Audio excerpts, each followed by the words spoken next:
ঠিক আছে, তাহলে মোটামুটি আমরা স্টেবিলিটি নিয়ে শুরু করেছিলাম, যেখানে আমরা স্টেবিলিটির সংজ্ঞা দিয়েছি, তারপরে স্টেবিলিটি লিমিট সম্পর্কে গত ক্লাস আলোচনা করেছি। আজকে আমি রিক্যাপ করবো না, কারণ গত ক্লাস শেষে আবারও রিক্যাপ ছিল, একদিন বারবার বলা ঠিক হবে না। তারপরে আমরা দেখেছি transient stability, steady state stability. Steady state stability আবার আমরা দুই ভাগে ভাগ করা দেখছি, তাই না? একটা ছিল স্ট্যাটিক আর একটা ছিল ডাইনামিক। আমরা বলেছি স্ট্যাটিক হচ্ছে যেটা ম্যানুয়ালি আমরা স্টেবিলিটি যেটা প্রিভিল করা হয় ম্যানুয়ালি অ্যাকশনের মাধ্যমে, আর ডাইনামিক হচ্ছে ডাইনামিক শেক থেকে বোঝা যায় যেখানে 10 থেকে 30 সেকেন্ডের মধ্যে অটোমেটিক্যালি প্রবলেম ডিটেক্ট করে সেটা মূলত সলভ করা হয়ে থাকে। যেমন এটা ভোল্টেজ ইস্যু হতে পারে, তারপরে পাওয়ার ফ্লো ইস্যু হতে পারে। তো এটা আমরা গত ক্লাসে দেখেছি। আর এরপরে আমরা কনক্লুশনে ড্র করেছিলাম যে স্টেবিলিটি তাহলে কি কাজে লাগে। আমরা বলেছি যে ওই সার্কিট ব্রেকারের আমাদের সার্কিট ব্রেকার ফাংশন হচ্ছে ফল্ট ক্লিয়ার করা, তাই না? এবং এটা কত দ্রুত অপারেট করবে সেটা নির্ভর করছে রিলে। তো সার্কিট ব্রেকার বা রিলের যে টাইম, ক্লিয়ারিং টাইমটা, সার্কিট ব্রেকার ক্লিয়ারিং টাইমটা সেটা জানার জন্য প্রোটেক্টিভ রিলে কি কি ধরনের বসাতে হবে, সিভিয়ারিটি কেমন সেটা, তারপরে ভোল্টেজ লেভেল কি হবে ইত্যাদি জিনিসগুলো জানার জন্য, ট্রান্সফার ক্যাপাবিলিটি তোমরা জানা একাধিক সিস্টেম অপারেশন থাকে ইত্যাদি জিনিসগুলো। আচ্ছা, stability limit and power transmission capability আমরা লিমিট সম্পর্কে আগেই বলেছি যে সিনক্রোনাইজ মেইনটেইন করে ম্যাক্সিমাম যে পাওয়ারটা সে ট্রান্সমিট করতে পারে সেটা হচ্ছে তোমার কোন একটা মেশিনের জন্য, সিনক্রোনাইজ মেশিনের জন্য এটা হচ্ছে তার limit, maximum limit, stability gain stable পর্যন্ত। ডিস্টারবেন্স হওয়ার পর ম্যাক্সিমাম যে পাওয়ারটা স্টেবল হয়ে ম্যাক্সিমাম যে পাওয়ারটা সে ট্রান্সমিট করতে পারে, বা ম্যাক্সিমাম যে পাওয়ারটা ট্রান্সমিট করতে পারে উইথ সিনক্রোনিজম, এভাবে তুমি চাইলে বলতে পারো। আচ্ছা, এবার বলি যে ইনফাইনাইট বাস বলতে কি বুঝো, এটা একটু জানা দরকার। তোমরা দেখবে যে বাস বার অ্যারেঞ্জমেন্ট বা ইনফাইনাইট বাস একটা কথা শুনবে। ইনফাইনাইট শব্দটা বলার কারণ হচ্ছে আমরা বাস সম্পর্কে আমরা আইডিয়া আছে যে বাস বলতে বুঝি যে যেখানে একাধিক কানেকশন গুলো ইন বা আউট হবে, তাই না? সাবস্টেশনের বাসগুলো আমরা জানি। তো ইনফাইনাইট বাস যখন শব্দটা জুড়ে দেবে মোরলেস ওই বাসই, তবে যখন এই বাসের স্পেসিফিক একটা ক্যারেক্টারিস্টিক্স হচ্ছে যে বাসটার মধ্যে জেনারেটর গুলো কানেক্টেড থাকবে, একটা কমন বাস, তাই না? আমরা বলতে পারি যে ট্রান্সমিশন লাইন, যখন যে এটাকে আমরা ইনফাইনাইট বাস হিসেবে ধরতে পারি, বা যখন ওই লাইন থেকে কোনো একটা সাবস্টেশন আসে কানেক্টেড, তাহলে দেখা যায় বলতে পারি যেহেতু কানেকশনটা সাবস্টেশনে এসে কোনো একটা কন্ডাক্টরের সাথে বা বাসের সাথে কানেক্টেড হয়েছে, আর ওই ট্রান্সমিশন লাইনে তো সবগুলা জেনারেটর কানেক্টেড বা অন্যান্য সাবস্টেশন গুলা, কাজেই বলতে পারি ইনফাইনাইট। এখন ইনফাইনাইট শব্দটা অর্থটা কি বলতো? ইনফাইনাইট বলতে আমরা আসলে কি বুঝি, কি বলতে পারবা? ফাইনাইট, ফাইনাইট মানে নির্দিষ্ট, না? আর ইনফাইনাইট মানে অসীম। আচ্ছা, এখন জাস্ট এভাবে চিন্তা করো যে তোমাকে যদি বলি তুমি যদি একটা পুকুর থেকে এক গ্লাস পানি নাও, কতটুকু পানি চেঞ্জ হয়েছে সেটা কি তোমার চোখে ধরা পড়বে? না স্যার। আর যদি সাগর থেকে বলবো স্যার এটা তো ধরাই পড়বে না, টোটালি এটা তো অসম্ভব। পুকুরে হয়তো বা কোনো একটা ক্লোজ অবজারভেশনের মাধ্যমে মাইক্রো রেঞ্জ, খুব ন্যানো রেঞ্জে এসে আমরা হয়তো অবজার্ভ করতে পারি, কিন্তু সাগর তো বিশাল জলরাশি, সেখান থেকে এক গ্লাস পানি নিলে কতটুকু কিভাবে বলবো? তো ইনফাইনাইট বাস আসলে ওই রকম, যে বাসের সাথে তোমার তোমার জেনারেটরগুলো কানেক্টেড থাকে, যতগুলো একটা দেশের জেনারেশন যেটা যে বাসের সাথে কানেক্টেড থাকে বা একাধিক জেনারেশন, যেখানে সাপ্লাইটা হচ্ছে টার্মিনাল ভোল্টেজে ফিক্স, এটাকে আমরা ইনফাইনাইট বাস বলতে পারি। যেমন আমরা ট্রান্সমিশন লাইন যেখান থেকে সাবস্টেশনে কানেক্টেড, বা যে লাইনটার মধ্যে যে ন্যাশনাল গ্রিডকে বলি যে লাইনে জেনারেটরগুলো কানেক্টেড, এটা হচ্ছে ইনফাইনাইট বাস। কারণ কি ওই বাসের যে ভোল্টেজটা, এটা তোমার যদি একটা জেনারেটর আইসোলেট হয়ে যায়, ডিসকানেক্টেড হয়ে যায়, ওই ভোল্টেজে কি তারতম্য হবে? হবে না, সে বুঝবে না, সে বুঝবে না। ওই যে এক গ্লাস পানি নেওয়ার মতো সাগর থেকে, কারণ অনেকগুলো জেনারেটর এখানে প্যারালাল অপারেট করছে। সো কোন একটা জেনারেটর যদি সে জেনারেটর না হয় মোটর হয়ে যায়, মোটরিং অ্যাকশনে চলে যায়, এরপরেও কিন্তু কোনো সমস্যা হবে না, সে ওই মোটরটা তখন লোড হয়ে যাবে, লোককে সাপ্লাই দিয়ে সে স্টেবিলিটি মেইনটেইন করার চেষ্টা করবে। আর যদি না হয় তাহলে কোনো একটা জোনাল সিগন্যাল দিয়ে ওই লোডটাকে আইসোলেট করবে, রিভার্স পাওয়ার ফ্লো বা অন্যান্য কিছু প্রোটেক্টিভ ইকুইপমেন্ট থাকে। তো ইনফাইনাইট বলতে আসলে আমরা এটা একটা আইডিয়াল কনসেপশন যেখানে সবগুলো কানেক্টেড জেনারেটরগুলো থাকে এবং লোডগুলো আউট থাকে, এবং যেখানে আমরা অ্যাকচুয়ালি ধরতে পারি যে রেজিস্ট্যান্স 0 ধরা হয় আইডিয়ালি, মানে এখানে কোনো ড্রপ হবে না। টার্মিনাল ভোল্টেজ কত? V0, রেফারেন্স ভোল্টেজের মতো, তাই না? ঠিক আছে, তাহলে in a power system normally more than 2 generator operate in parallel. আমরা তো জানি যে একটা জেনারেটর দিয়ে তো কোনো পাওয়ার সিস্টেম হয়ও না, আর হ্যাঁ হবে না কেন, তুমি চাইলে হবে, কিন্তু এটা হলো সবচেয়ে বড় একটা আনাড়ি সিদ্ধান্ত। কারণ তুমি ধরো 10,000 মেগাওয়াট একটা পাওয়ার প্ল্যান্ট দিয়ে দাও, অনেক বড়, বা 15,000 এই টাইপের মতো বিশাল একটা পাওয়ার প্ল্যান্ট দিয়ে দাও, 20,000 বা 25,000 হতে পারে, কিন্তু একটু চিন্তা করতে যদি এই পাওয়ার প্ল্যান্টটা অকেজ হয়ে যায় তোমাদের পুরোটাই বিকল হয়ে যাবে, তাই না? জি স্যার। আমরা সবসময় মাল্টিপল জেনারেটরের কথা চিন্তা করি, যেটা আমরা গত ক্লাসে মনে বলার চেষ্টা করেছিলাম। কাজে এগুলা যদি একাধিক জেনারেটর থাকে, it must operate in parallel, তাই না? The machine may be located at different places, যে কথা বললাম ছড়াইছে, এটা পুরো বাংলাদেশে ছড়ানো থাকবে বা যেসব দেশে এক একটা এক এক জায়গায় থাকবে, এবং সেটা ডিপেন্ড করে রিসোর্সের উপর, কাঁচামালের উপর। হ্যাঁ, যেখানে কয়লা পাওয়া যাবে তার বড় প্রক্রিয়াতে কয়লা ভিত্তিক পাওয়ার প্ল্যান্ট হতে পারে। তারপর যেখানে পানি পাওয়া যাবে, তাই না, যেমন আমাদের কাপ্তাই এখানে প্রচুর পানি ফ্লো আমরা করতে পারি, তো সেখানে হাইড্রোবেস হতে পারে। তারপরে যেখানে আমরা ইজিলি ইউরেনিয়াম এনরিচ করে যে বজ্রগুলো হবে, বর্জ্য এটাকে, তাই না, সেটাকে আমরা ডিসপোজ করতে পারবো। হ্যাঁ, এমন জায়গায় ওই ইউরেনিয়াম বেস পাওয়ার প্ল্যান্ট গুলো হতে পারে, বা অন্যান্য ফসিল ফুয়েল বেসড। এটা খেয়াল রাখতে হবে যে এনভায়রনমেন্টাল ইম্প্যাক্ট যেন কম হয় হিউম্যানের উপর, তাহলে হিউম্যান ডেন্সিটি কম হতে হবে, ইত্যাদি কারণে কিন্তু পুরো পাওয়ার সেক্টর গুলো বিভিন্ন জায়গায় ছড়ায় ছিটায় থাকে। হ্যাঁ, কিন্তু আমরা এই group of machine located at one place may be treated as a single large. আচ্ছা, এমনি আলোচনা সুবিধাত বলা হচ্ছে যদি একসাথে যদি একাধিক থাকে তাহলে মূলত আমরা এটাকে একটা হিসেবে ধরে নিতে পারি যে একই প্লেস হয়, কিন্তু বাস্তবে তো আসলে বিভিন্ন দিকে ডিস্ট্রিবিউটেড আকার আছে, তাই না? দেখো আমাদের দেশে দেখো also the machine not connected to the same bus but separated by lines of low reactors may be group into one large machine. তাহলে আলটিমেটলি বিভিন্ন জায়গায় থাকে, তখন আমরা আসলে summation of all power generation হিসেবে একটাকে ধরে নিতে পারি, তারা বলছে। The operation of one machine connected in parallel with such a large system comprising many other machines of the great interest. The capacity of the system is so large that the voltage and frequency may be taken constant. এটা হচ্ছে main কথা, যেহেতু আসলে multiple generator থাকে এবং সবগুলো summation of all generation output বা generator, ধরো এটা হচ্ছে 15,000 মেগাওয়াট, তাহলে এখান থেকে ছোট্ট একটা জেনারেটর যেটা ওই 15,000 এর মধ্যে কন্ট্রিবিউট করছিল ধরো 1 মেগাওয়াট, সেটা যদি কোনো কারণে আইসোলেট হয়ে যায়, তো এটা ভাবার সুযোগ নেই যে আমাদের যে টার্মিনাল ভোল্টেজ 11 কেভি ছিল এবং ফ্রিকোয়েন্সি 50 হার্টজ ছিল, সেটা কমে একদম সেটা 59 হয়ে যাবে, এটা ভাবার সুযোগ নেই। কারণ কি অন্যান্য যে জেনারেটর গুলো স্টিল তারা ফোর্স করবে যেন এই যে তোমার যে জেনারেটরটা আউট হয়ে গেছে এর জন্য, হ্যাঁ, যেমন স্টেবল থাকে। এটা কিন্তু এই যে সেলফ হিলিং ক্যাপাবিলিটি একদম মানুষের মতো ন্যাচারাল প্রসেস। তুমি দেখো শারিয়ার খেয়াল করে দেখো বা অন্যান্য যারা আছে, আমাদের যখন জ্বর হয়, জ্বর কেন হয় এটা জানো? এটা ব্যাখ্যাটা জানো কিনা? এবং জ্বর হওয়া যে ভালো লক্ষণ জেনারেল কেসে, যদি এটা কোনো রোগের উপসর্গ না হয়, জ্বর হয়, দেখো আমি যতদূর জানি বা বুঝি সেটা হচ্ছে মানুষের শরীরে যখন জার্ম ঢুকে তখন ওই জার্মগুলোকে কিল করার জন্য যে অ্যান্টিবডি আছে রক্তের মধ্যে, তাই না, অ্যান্টিবডিগুলোকে অ্যাক্টিভ হয়ে যায়, তখন এই ফাইট করে কার সাথে? ওই ইনজেক্টেড জার্মের সাথে। তখন লুমেনগুলো ক্লোজ হয়ে যায়, শরীরটা গরম হয়ে ওঠে। শরীর গরম হয়ে ওঠা মানেই মনে করবা যে তোমার যে অ্যান্টিবডি গুলো আছে এগুলো অ্যাক্টিভ হয়ে গেছে, কোনো জার্মের সাথে ফাইট করছে, তখনই তোমার জ্বর অনুভূত হয়। এবং বলা হয়ে থাকে যে ভাইরাস জ্বরগুলো আসলে 3 দিনের বেশি থাকে না, ততদিনে কি ভাইরাসকে কুপঘাত করে ফেলে।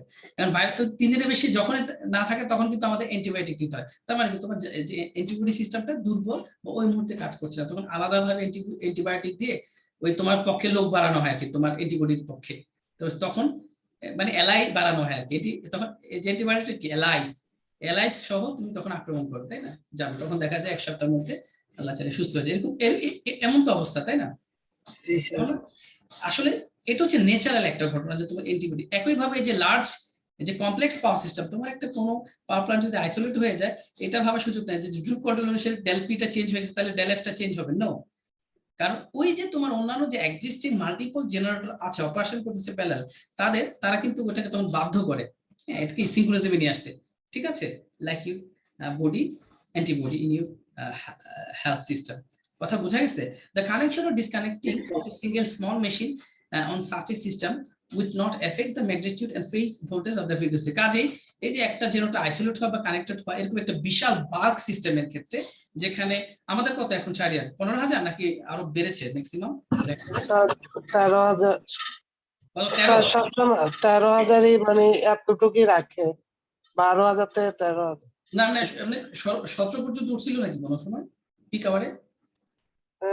স্যার 12,978 উঠছে মনে হয়। আচ্ছা আচ্ছা আচ্ছা, বাকিটা কেন জেনারেট করে না? মানে ম্যাক্সিমাম ইচ্ছে হয় না কেন? কি আমাদের যে প্রাইম বাকিটা মুভার? স্যার ইয়াতে মেশিন গুলা মেনটেনেন্সে থাকে স্যার, হুম হুম রিজার্ভে থাকলেও মেনটেনেন্স। তারপর রাজধান তাপ বিদ্যুৎও প্রায় 1 বছর বন্ধ আছিল একটা মেশিন। হুম হুম। মানে সোজা কথা হচ্ছে যে তোমার রেটেড ক্যাপাসিটি আসলে আমরা চালাতে পারি না। এটা আবার কয়েকটা কারণ, যেমন আমাদের তাপবিদ্যুৎ অনেক সময়, অ্যাজ ফর এক্সাম্পল বলি, যে এটা যদি 500 মেগাওয়াট, 500 মেগাওয়াট তো অনেক বেশি বলছি, যে ধরো 2 মেগাওয়াট জেনারেট করে, এই যে রেটেড তখনই 2 মেগাওয়াট দিবে যদি ইনপুটের যে গ্যাস ফ্লোটা সেটা যদি ওই রেটেড থাকে। এখন দেখা যায় আমরা ওই পরিমাণ সাপ্লাই দিতে পারি না প্রেশার কমের কারণে, যার কারণে আসলে যে রেটেড 2 মেগাওয়াট না হয় সেটা দেখা যায় 1.5 মেগাওয়াট, 1 মেগাওয়াটে চলে আসে, তাই না? কাজেই আমাদের ইনস্টল ক্যাপাসিটি, যে মাননীয় প্রধানমন্ত্রী একসময় অনেক আগের কথা উনি বলেছিলেন, যে আমাদের 10,000 মেগাওয়াট আমরা এই মুহূর্তে, ওটা অনেক আগের কথা। তখন অনেকে সমালোচনা করেছেন, উনি লেমেন হিসেবে এটা বলতেই পারেন আমার মতে। বা যারা নন এমনি ব্যাকগ্রাউন্ডে, হ্যাঁ তাই না, তুমি এমনি চিন্তা করো, যারা তুমি না বুঝো, হ্যাঁ, যে রেটেড ক্যাপাসিটি তখনই পাওয়া যাবে যদি আমরা রেটেড ইনপুট গুলা দিতে পারি প্রাইম মুভারে। তো উনি তো সামেশন অফ অল রেটিং গুলা যোগ করে বলছে আর কি, বুঝলে এখন আমার। জি স্যার, আমাদের কাপ্তারটা 250 তো, হুম, কিন্তু আমরা দিই 230। হ্যাঁ এটাই বলতেছি। কাজেই যোগ করে বললো তো আলটিমেটলি 10,000 হচ্ছিল আর কি ওই মুহূর্তের জন্য, কিন্তু আসলে তারা আউটপুটে ম্যাক্সিমাম তখন 7,000 পর্যন্ত আমার মনে আছে, 7,000 সামথিং কোন এক পিক পিক পিক কিন্তু পিক আওয়ারে পাওয়া গেছিল। এরপর তো আসলে আমাদের অনেক পাওয়ারগুলা পাওয়ার প্ল্যান্ট কমিশন হয়েছে, এগুলো অনলাইনে চলে আসছে। হ্যাঁ, এবং পিপিপির অধীনে অনেক কুইক রেন্টাল পাওয়ার প্ল্যান্ট আছে যেগুলো ফুলে ফেপে উঠেছে, তাই না? যদিও ফুলে ফেপে উঠেছে, কিন্তু রাষ্ট্রের পয়েন্ট অফ ভিউ থেকে এটা দেশের উন্নতি হয়েছে, আলটিমেটলি অর্থনৈতিক চাঙ্গাগুলো চলছে। যাই হোক, আমরা অচিরে আরো কিছু পাওয়ার প্ল্যান্ট পেয়ে যাবো, এবং রূপপুর চালু হয়ে গেলে আমার মনে হয় এই যে পিপিপির অধীনে পাওয়ার প্ল্যান্ট গুলোর দাপট কিছুটা কমবে, তাই না? তখন কিছু রাজস্ব আমাদের সেভ হয়ে যাবে। আচ্ছা, আরো ইন্ডিয়া থেকে পাওয়া যাচ্ছে, সেখানেও কিন্তু একটা বিশাল অঙ্ক আমাদের দিতে হচ্ছে। তো আশা করি এগুলো যদি হয়ে যায় আমাদের জন্য ভালো হবে। তো যে কথা বলছিলাম, যে এই ধরনের যখন একটা বাল্ক সিস্টেমে কোন একটা এই যে 1 মেগাওয়াট বা 2 মেগাওয়াট ডিসকানেক্ট হয়ে যায়, এর অর্থ এই না যে পুরা ফ্রিকোয়েন্সি 49.5 এ চলে আসবে, হ্যাঁ, দেন এন্ড দেয়ার। যেহেতু del del P by del F, হ্যাঁ, ড্রুপ কন্ট্রোল অনুসারে যদি লোড বেড়ে যায়, জেনারেশন কমে যায়, ইনডাইরেক্টলি লোড বেড়ে যাওয়ার মতোই, একই কথা। হ্যাঁ, যেহেতু তোমার জেনারেশন কমে গেছে, তাহলে আগের লোডটা এখন বেশি লোডে মনে হবে। তো সেক্ষেত্রে এগুলো মানে সামান্য মোমেন্টালি চেঞ্জ হলেও যে এক্সিস্টিং জেনারেটর গুলো আছে তাদের ক্যাপাবিলিটি এত বেশি, মানে অ্যান্টিবডির মতো, তারা এটাকে আসলে লোডটাকে কনফিগার করার চেষ্টা করবে। কিংবা তখনকার যারা ম্যানুয়ালি কাজ করেন এক্সিস্টিং ডিসপাচ সেন্টার থেকে, তারা কোনো একটা জেনারেটর প্রাইম মুভার ইনপুটটাকে জেনারেশন বেড়ে বাড়িয়ে, গেলে লোড কমে গেলে কিছু ক্ষতি হতে পারে না স্যার? অবশ্যই এক্সট্রা জেনারেশন। আচ্ছা, তুমি বেশি খাইলে কি হবে বলো তো? তোমাদের একটা লিমিটের বেশি খেলে কি হবে? তুমি ম্যাক্সিমাম ক্যাপাবিলিটি পর্যন্ত দিতে পারবে, এর চেয়ে বেশি চাপাই দিলে পারবে কি? অনেকে খেয়ে মারাও যায়, তাই না? আসলে আমাদের প্রত্যেকটা একটা থার্মাল লিমিট আছে, হ্যাঁ, জেনারেটর বলো আর লাইনের বলো, এটা এক্সিট করলেই কিন্তু কি হয়ে যাবে আমাদের যে ফল্ট, সিভিয়ার ফল্ট গুলো হওয়ার সম্ভাবনা থাকে। হ্যাঁ, ওগুলোর জন্য প্রোটেকশন অবশ্যই বসানো থাকবে। এই যে ডিসপাচ সেন্টার কিন্তু কন্টিনিউয়াস মনিটর করছে তোমাকে। হুম, এই যে বলা হচ্ছে না রেল, মেট্রো রেল বলা হয়, সব দেশে সব মেট্রো রেলের সবচেয়ে গুরুত্বপূর্ণ বিষয় হচ্ছে মনিটরিংটা।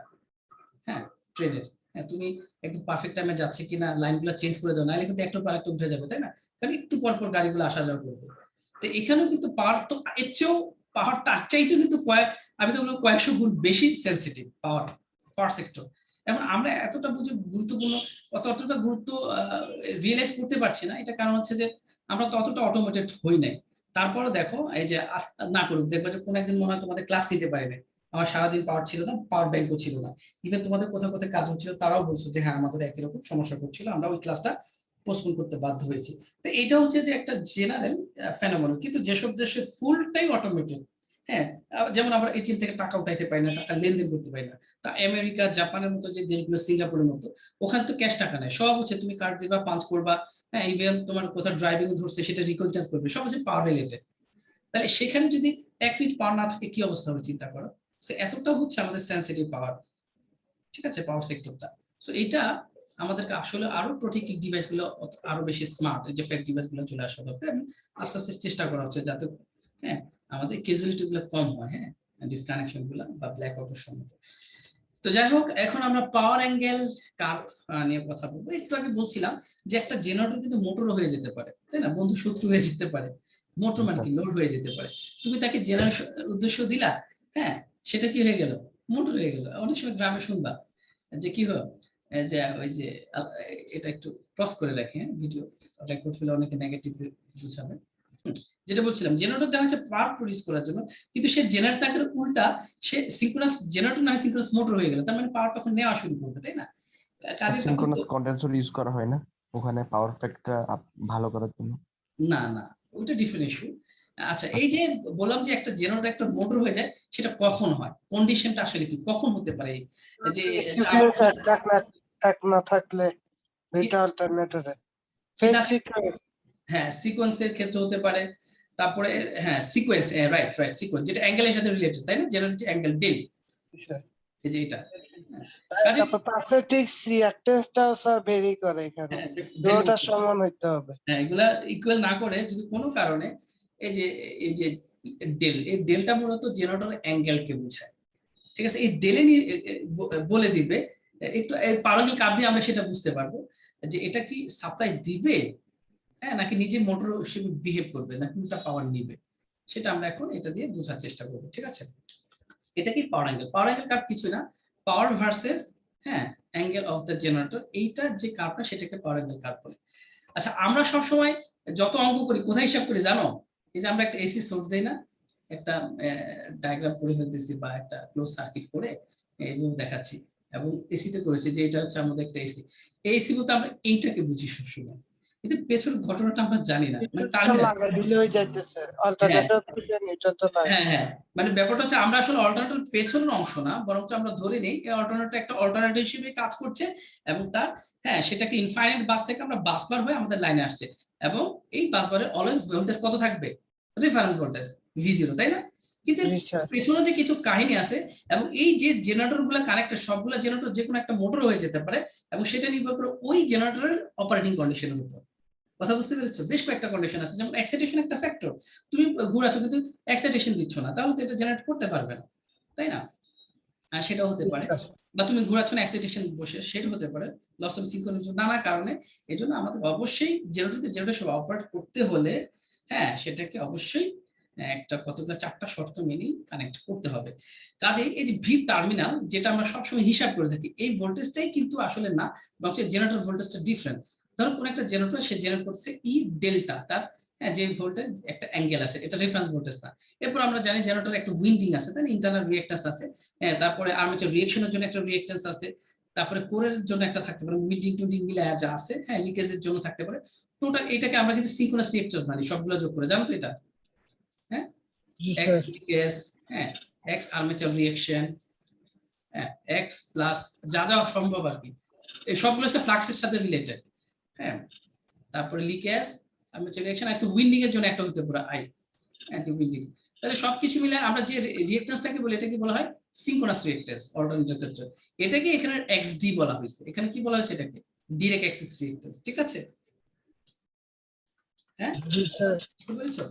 তাহলে এটা হচ্ছে এক্সডি। এরপর আছে তুমি কি ভেবেছো যে যেখানে জেনারেটর আছে ঠিক ওখান থেকে কানেক্ট করে দিচ্ছে সাথে সাথে এই তোমার বাস বাইরে দিয়ে ন্যাশনাল গ্রিডের সাথে দিচ্ছে? নো, বরঞ্চ কোথাও কোথাও এটা 1 কিলোমিটার দূরে গিয়ে দিতে পারে, হাফ কিলোমিটার দূরে গিয়ে একটা ওয়্যারের মাধ্যমে কানেক্ট করতে পারে। ধরো জেনারেটর কাপ্তার ওখানে ইয়াগুলা বসানো আছে, তাই না? এটা পাওয়ার জেনারেটর হ্যাঁ, থাকে, জেনারেটর হাউসটা হচ্ছে পানি যেখানে ওখানে বক্স করে, কিন্তু ওখান থেকে নিয়ে দৌড়ে সাবস্টেশনে, হ্যাঁ, সারিয়ার কাপ্তার দিকে হচ্ছে তার ফার্স্টে একটা অল্টারনেটর, তারপর পাওয়ার ট্রান্সফরমার, তারপর নদীর ওই পারে যায় সাবস্টেশনটা। হ্যাঁ হ্যাঁ, সেটা বলি, ওখানে যা কন্ডিশনিং গুলো হবে, হ্যাঁ, যদি আমাদের একাধিক ধরনের ট্রান্সমিশন লাইনে অপশন থাকতো, তাহলে দেখা যেত কোনটাতে দিবে, কি 400 ভোল্টের লাইনে দিবে, নাকি 400 কি 11,000, আর একটা হচ্ছে 400,000, তাই না? তখন চিন্তা করা ওভাবেই, এই জন্য সাবস্টেশনে দিতে হয়। আবার সাবস্টেশন থেকে এটাও চিন্তা করা যে লোকাল কোন জায়গায় ডেডিকেটেড দিবে কিনা, হ্যাঁ, যদি এটা যদি জোন হয় তোমার, যেমন চিটংয়ের মতো ফ্যাক্টরি, কি জানি ইন্ডাস্ট্রিয়াল জোন হয়, তখন বেশি ভোল্টেজ দেয় না ওরা স্যার? কোথায়?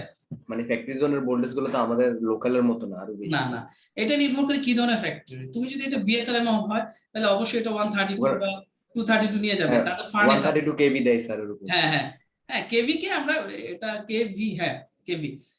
এটা কারণ হচ্ছে যে ওদের ওই লোহা গলানোর জন্য প্রচুর হিটের দরকার হয়, তারা ফার্নেস ইউজ করে। স্যার এগুলো স্যার তো তাহলে মানে ইকো ফ্রেন্ডলি না স্যার ওদের ফ্যাক্টরি গুলো স্যার? না না না, এটা অবশ্যই তো না।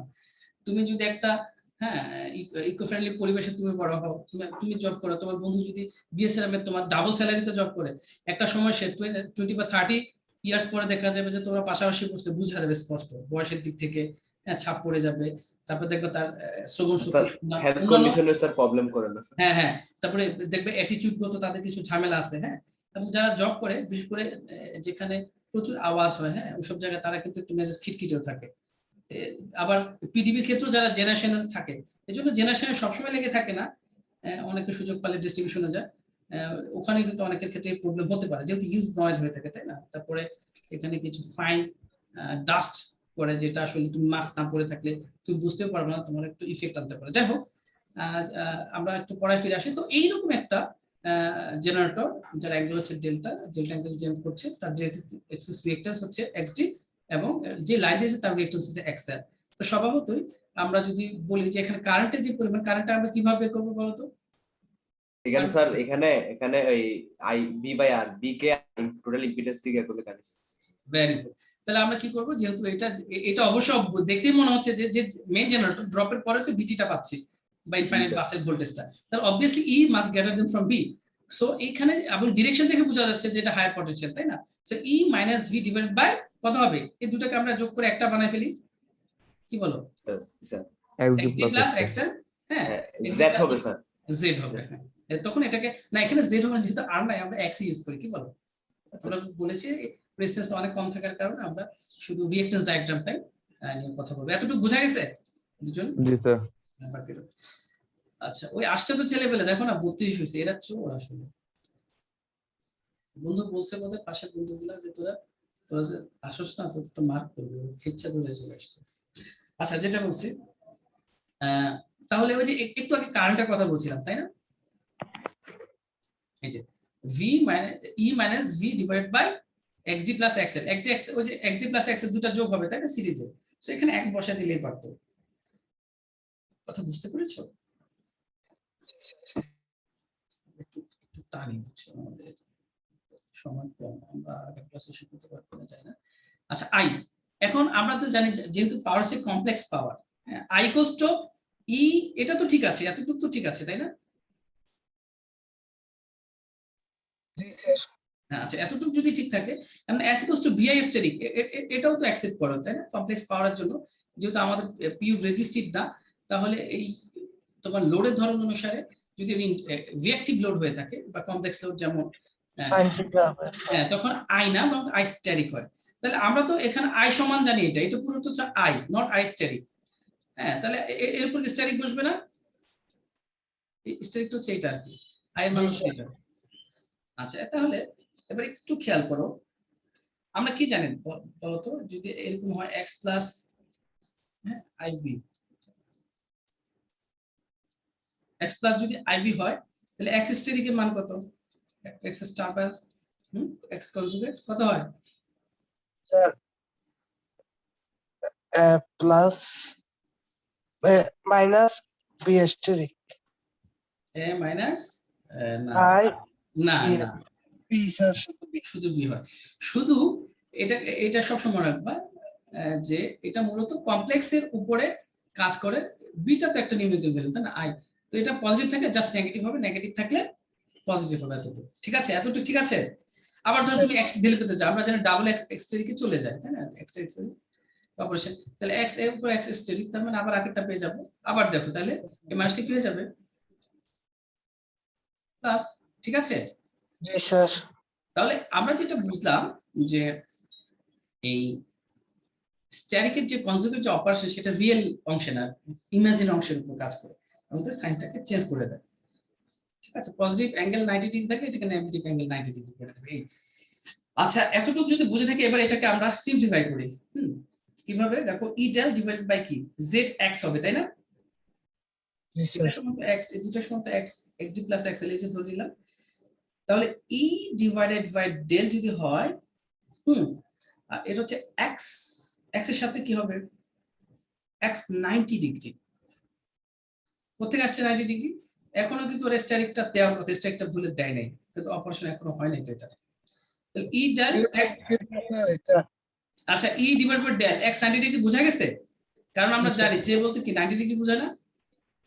জি স্যার। হ্যাঁ, যদি এরকম যদি থাকে তার মানে আমরা বুঝি যে এক্স 90 ডিগ্রি, তাই না? পিউর যদি পজিটিভ, যদি পিউর ইন্ডাকটেন্স হয় 90 ডিগ্রিতে ল্যাগ করে। তাহলে এই জন্য যে না লিখে তুমি আইদার জে এক্স লিখতে পারো, নাইদার কি লিখতে পারো X90 90 ডিগ্রি, একই মানে পোলার ফর্ম লিখতে পারো, আর জে এক্স মানে রেক্টাঙ্গুলার ফর্ম। আচ্ছা এখনই কিন্তু আমরা স্টেরিক বসাই নাই। তোমরা কি এটা জানো যে যোগের স্যার এখানে বেলায় একটা মাঝখানে প্লাস আসলো কেন স্যার? নিচে যা দ্বিগুণ করছে। আচ্ছা আমি আসছি, পরটা আসি। এরপরে যেটা ভি বাই কি হবে? ভি বাই এক্স 90 ডিগ্রি তো হবে, তাই না? জি স্যার। স্যার এটা যে x টা উপরে আর হ্যাঁ, নিচে আর স্যার বলতেছি, দ্বিগুণ। তুমি এটা আইদার এক্স 90 ডিগ্রি করবা, নাইলে নাইদার জেড জে এক্স করবা। পরেরটার জন্য, এই পরের অংশের জন্য বলছি, এটার জন্য যে ভি বাই জে এক্স না, এক্স ডি প্লাস এক্স এর সমান তো এক ধরে নিছি, তাই না? জি স্যার, জি স্যার। আচ্ছা এর উপর কি মাইনাস না? এটা জি মাইনাস। স্যার। জি স্যার মাইনাস। আচ্ছা মাইনাসের জন্য আমি কি লিখতে পারি? মাইনাস। জেএস কে লিখতে পারি মাইনাসের জন্য? দেখো তো একটা থেকে। জি স্যার লেখা যায়। এই জেএস কে লেখা যায় কিনা? -1 আর কি, -1 এর জন্য বলছি। এই কথা বুঝা গেছে ছেলেরা? এই কথা বলে না কেন? কথা না বলে কেমন হবে বলো? জি স্যার জি স্কয়ার ইকুয়াল -1 স্যার। আচ্ছা তাহলে ওই যে মাইনাসটাকে আমরা জে স্কয়ার লিখেছি, তো নিচে আরেকটা জে আছে না, এই যে জে -1 এর জন্য, হ্যাঁ জি sir. J square by J মানে কত? একটা জে কমে যাবে না? জি স্যার। একটা জে থাকবে না, জে স্কয়ার কে দিয়ে দিয়ে ভাগ করতে। জি হ্যাঁ তাহলে এই যেটা তো উপরেই, তো উপরে না? জি স্যার উপরে। উপরে স্যার। তাহলে বুঝা গেছে কি ছেলেরা? জি স্যার। আচ্ছা তাহলে আমরা বুঝে গেছি। চলো আমরা একটু প্রসিড হই। তাহলে এখন স্টেরিক আমরা অপারেশন করি নাই, তাহলে এমনি এইটা বলতে এই দুইটা মিলে কি হবে? ই বাই এক্স, ঠিক আছে? তোমরা জানো গুণের ক্ষেত্রে অ্যাঙ্গেল যোগ হয় আর ভাগের ক্ষেত্রে অ্যাঙ্গেল বিয়োগ হয়, এটা জানো কিনা?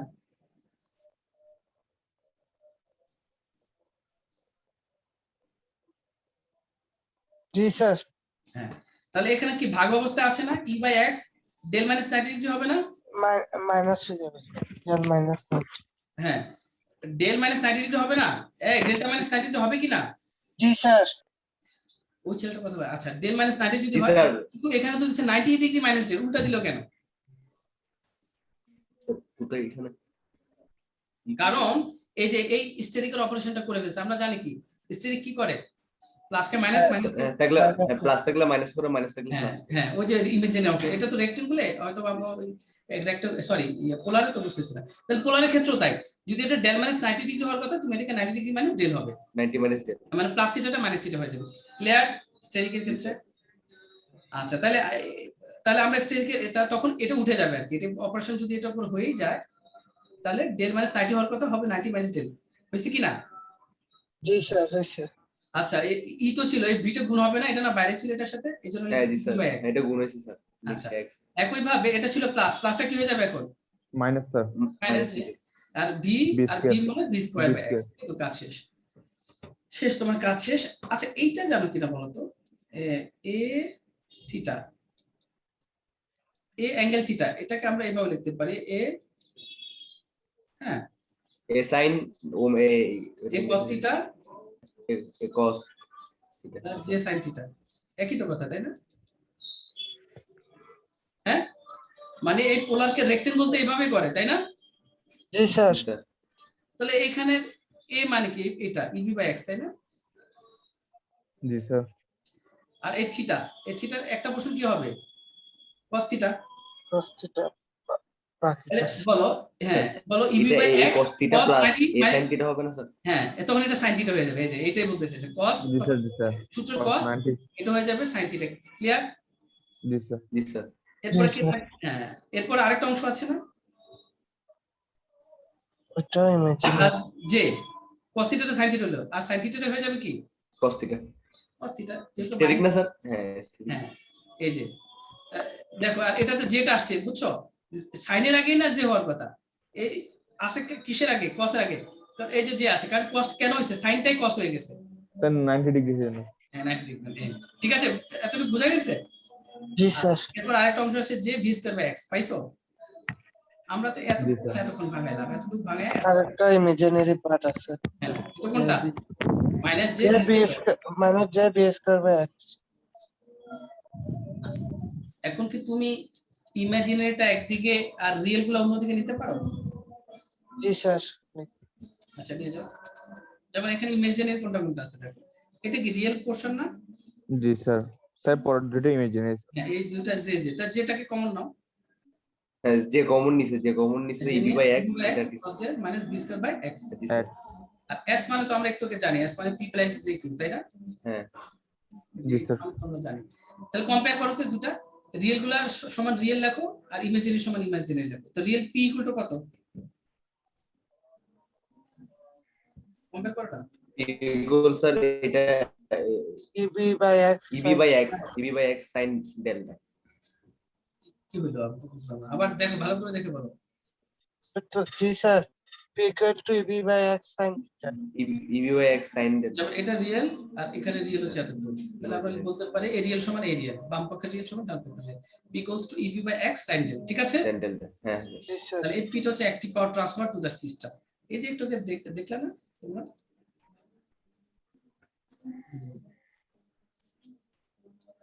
কি দেখছি এই যে, তাহলে এই যে সে পাওয়ারটা ট্রান্সমিট করছে এই ইনফাইনাইট বাসে, যে পাওয়ারটা, সেই পাওয়ারের পরিমাণ হচ্ছে ইভি বাই এক্স। তাহলে কার উপর নির্ভর করে? তার জেনারেটর ভোল্টেজ, এই বাসবারের ভোল্টেজ এবং তার মধ্যকার এক্স ও কি গুরুত্বপূর্ণ। এটা রিভার্স, এটা কি ইনভার্স আকারে, তাই না? ইনভার্স মানে ব্যস্তানুপাতিক স্যার। হ্যাঁ সব প্যারামিটার আসতেছে স্যার। হ্যাঁ স্যার সব এটা প্যারামিটার আসি যাইতেছে ওই হ্যাঁ, ওই ডায়াগ্রামে। ইলেকট্রিক পাওয়ারটা লাইনের রিঅ্যাকট্যান্স এবং সেন্ডিং এবং রিসিভিং এন্ড, মানে তোমার internal voltage of the generator এবং টার্মিনাল ভোল্টেজ দুটার পার্থক্যের উপর নির্ভর করছে, তাই না? এবং লাইনের রিঅ্যাকট্যান্স ব্যস্তানুপাতিক, এবং লাইন রিঅ্যাকট্যান্সে যদি কোনো কারণে বেড়ে যায় পাওয়ারফুলটা কিন্তু কমে যাবে। এর জন্য কিন্তু খেয়াল করছো, তোমরা বলো না এত লম্বা লাইন 50 কিলোমিটার রিঅ্যাকট্যান্স কিভাবে কত 2 ওহম, হ্যাঁ 5 কত 100 ওহম, এত কম হয় কিভাবে? কারণ আমরা জানি যে এক্স যদি বেড়ে যায় আসলে সিগনিফিকেন্ট কিলো রেঞ্জে, তাহলে কি পাওয়ার লস অনেক বেশি হয়ে যাবে না? জি স্যার। তো এই জন্য মিনিমাম রাখা হয়। আচ্ছা, আর পরে রিঅ্যাক্টিভ পাওয়ার কত হবে ওখানে কম্পেয়ার করে বলো তো, কিউ সমান sir EB by X cos theta plus B square by X. আচ্ছা, এখানে যে কথাটা আমরা বারবার বলবো যে ইকুয়েশন, এই দুটো ইকুয়েশন লিখে তো সারা জীবনের জন্য মনে রাখো, EB by X cos del minus B square by X. এটা মাইনাস হবে মনে হয়, ভুল হইছে। হ্যাঁ আচ্ছা, এটাতে কি বুঝলাম? আমার তো তোমাদের একটা কথা বলি না, যদি লাইনের মধ্যে রিঅ্যাকটিভ পাওয়ার ল্যাগিং পাওয়ারটা বেড়ে যায়, হ্যাঁ ল্যাগিং পাওয়ার বেড়ে যাওয়া মানে আবার কি বোঝাচ্ছে দেখো তো, অনেক লস হবে স্যার। হ্যাঁ হ্যাঁ বাস ভোল্টেজটা কমে যায় না, এবং বাস ভোল্টেজের সিগনিফিকেন্টটা বেশি না, ভি স্কয়ার না? জি স্যার। এই জন্য অনেকটা যে এই যে বলো যে ইনফাইনাইট বাস বা যেখান থেকে আমরা বাসবার থেকে কানেকশন দিচ্ছি, যদি কিউটা এরকম ফল করে, হ্যাঁ বা রিক্ট কমপ্লিট হয়ে যায়, তাহলে আসলে সে ওই বাস ভোল্টেজটাকে কি করতে পারে, হ্যাম্পার করতে পারে। আমরা ভাবি যে এটা কিন্তু পারফেক্টলি শুধু না, বাস ভোল্টেজ সিগনিফিকেন্টলি কমাতে। ওই যে মনে আছে কিউ এর লিমিট আমরা পাওয়ার ফ্লো দিয়ে বের করেছিলাম, এবং পরে বলেছিলাম যদি দেখি যে আমার মিনিমামের চেয়ে কমে গেছে, তাহলে মিনিমামটাই মিনিমাম রাখতে হবে, অ্যাটলিস্ট এর চেয়ে কমানো যাবে না। এর জন্য যত বাড়ানো যায় কাছেরটা, আবার যদি বেড়ে যায় তাও আবার টাইনা কোথায় নিয়ে আসতে হবে, কারণ বেড়ে গেলেও ভোল্টেজ বেড়ে যেতে পারে বাস ভোল্টেজ, এটাও আবার রেঞ্জের মধ্যে নিয়ে আসতে হবে। এবং বলেছি কিউটা শুধু ভোল্টেজকেই কন্ট্রোল করে না, দেখো ইনডাইরেক্টলি আবার রিয়েল পাওয়ার ফ্লোটাকেও কন্ট্রোল করে। কিভাবে দেখো, এই বিষয় থেকে আমরা বুঝবো। কিন্তু কাজে ভিটা যদি কমে যায়, আর ভি কমে গেলে আবার কি কমে যাবে, রিয়েল পাওয়ার ফ্লোটাও কমে যাবে না? জি স্যার।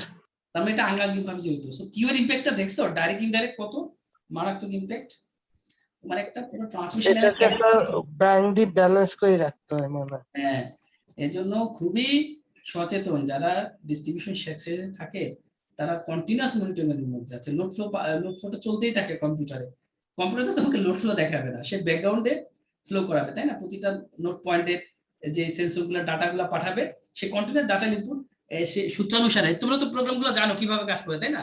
তোমরা কি প্রোগ্রামে ভ্যালুগুলো এন্টার দিয়ে দাও না? পপ আপ চাই, তাই না? এভাবে ডিজাইন করো, দিলে সে আউটপুটে দিয়ে দেয়। হ্যাঁ, তোমরা যখন ভ্যারিয়েবল ইনপুট করো, সে ওটাকে বেস করে প্রোগ্রাম অনুসারে সে একটা আউটপুট দেয়। যদি এটা ধরো এরিয়ার সূত্র হয়, তাহলে সে ফাই আর স্কয়ার দিছে, আর এর ভ্যালুটা দিয়ে দিলা, এন্টার চাইলা, সে কিন্তু এরিয়াটা দিয়ে দিবে। এবং আর যদি একটা রেঞ্জ অফ ভ্যালু দাও, হ্যাঁ 1 2 3 4 কি পর্যন্ত 100 পর্যন্ত, সে 100টা এরিয়া দিবে, তাই না? এরকমই তো প্রিন্ট দিয়ে দিবে। তো এটাও তো এরকমই প্রোগ্রাম সেট করা আছে, সে প্রতিটা সেন্সর নোড থেকে কি করে, ডাটাগুলো কালেক্ট করে, সো কন্টিনিউয়াসলি সে ডিসপ্লেতে দিতে থাকে। মানে সে কি যে ডিজিটগুলো এটা কন্টিনিউয়াস চেঞ্জ হতে থাকে। তোমরা কি দেখছো ডলারের রেট চেঞ্জ হচ্ছে যেরকম, হ্যাঁ পুরো ডিসপ্লেতে চেঞ্জ হয়। হ্যাঁ, ওখানে বড় করে লাগছে পি এত কিউ এত, হ্যাঁ এটা লিডিং ল্যাগিং। ওরা কিন্তু আবার ওখানে আবার বিপ করার জন্য কি আছে, আওয়াজের জন্য। এটা শুধু ইয়া থাকে না, তোমার ডিসপ্লেতে ডিজিট শো করে না, সে সাথে আওয়াজও দেয়, তাই না সারিয়া? জি স্যার। মানে রাতের বেলা ঘুমাই গেছো, হ্যাঁ তুমি দেখতে দেখতে ঘুমায় পড়তেই পারো, তাহলে হঠাৎ দেখলে যে সে এক্সিট করে ফেলছে, কিউটা লিডিং এ চলে গেছে, অনেক বেশি অ্যাক্সেস ভোল্টেজ বাস ভোল্টেজ হয়ে যেতে পারে, আর তুমি তো খেয়াল করতেছো, তুমি তো ঘুমাবে, তখন বিপ দিবে সে, তাই না? জি স্যার। তখন সবাই লাভ দিয়ে ওঠে, কি হইলো, কোথায় হইলো, এটা কি জেনারেশন সেকশনে হইলো নাকি লোড হঠাৎ কমে যাওয়ার কারণে হইলো। সাথে সাথে তারা জেনারেশন এক্সাইটেশনটাকে কমা, কেউ এক্সাইটেশন বা ডিসএক্সাইটেশন কমানো শুরু করে, হ্যাঁ বিভিন্ন পয়েন্টে। আর যদি একান্ত ওই বিপেও কাজ না হয়, হ্যাঁ ধরো কোনো সন্ত্রাসী সে মেরে ফেললো, তখন সে ইন্টারমিডিয়েট ইয়া না হলে সে অটোমেটিক ফোর্স শাটডাউন করে দিবে, তাই না? এখন জি স্যার, ওই আপনার সার্কিট ব্রেকার ডাউন। হ্যাঁ ওটা ডাউন করে জাস্ট এক্সাইটেশন অফ করে দাও, তখন প্রাইম মুভটাকে স্লো করে ওইদিকে সিগন্যাল পাঠিয়ে দেবে, যতদূর করা যায় আর কি, তাই না? কাজে অনেক প্রোটেকশন তারা থাকে। আমি জানি না প্র্যাকটিক্যাল হয়তো বা আরো স্মার্ট সিস্টেম চলে আসছে, আমরা তো জাস্ট পুরনো সিস্টেম নিয়ে কথা বলছি। তো যেটা বললাম যে আসলে রিয়েক্টিভ পাওয়ারের গুরুত্ব আসলে অনেক জায়গায়, হ্যাঁ সে শুধু আসলে এই যে তোমার পারফেক্টরটাকে যে ইনফ্লুয়েন্স করে ব্যাপারটা তা না, সে একদম সরাসরি bus voltage as well as real power ফ্লোটাকেও কি করে ডাইরেক্টলি এবং ইনডাইরেক্টলি এটাকে প্রভাবিত করে থাকে। সো আমাদেরকে আসলে লোড ক্ষেত্রে, হ্যাঁ লোড ব্যালেন্সের ক্ষেত্রে অবশ্যই খেয়াল রাখতে হয়। আচ্ছা, তাহলে আমরা দুটো জিনিস মোটামুটি কনফার্ম হয়ে গেলাম। এই যে তুমি রিয়েল পাওয়ারটা, আচ্ছা তুমি এটা থেকে দেখো তো, এটা থেকে তুমি কি বুঝো রিয়েল পাওয়ারের যে এটা কি ধরনের কার্ভ হবে, বলতে কি ধরনের কার্ভ হবে? Sinusoidal curve. হ্যাঁ এটা বোঝাই যাচ্ছে এটা একটা সাইন ওয়েভ হবে, তাই না? জি স্যার, সাইনোসয়েডাল। এটা কে বলছো সাইন ওয়েভ? এটা একটা সাইন ওয়েভ হবে। এবং এই সাইন ওয়েভের ম্যাক্সিমাম ভ্যালু কত?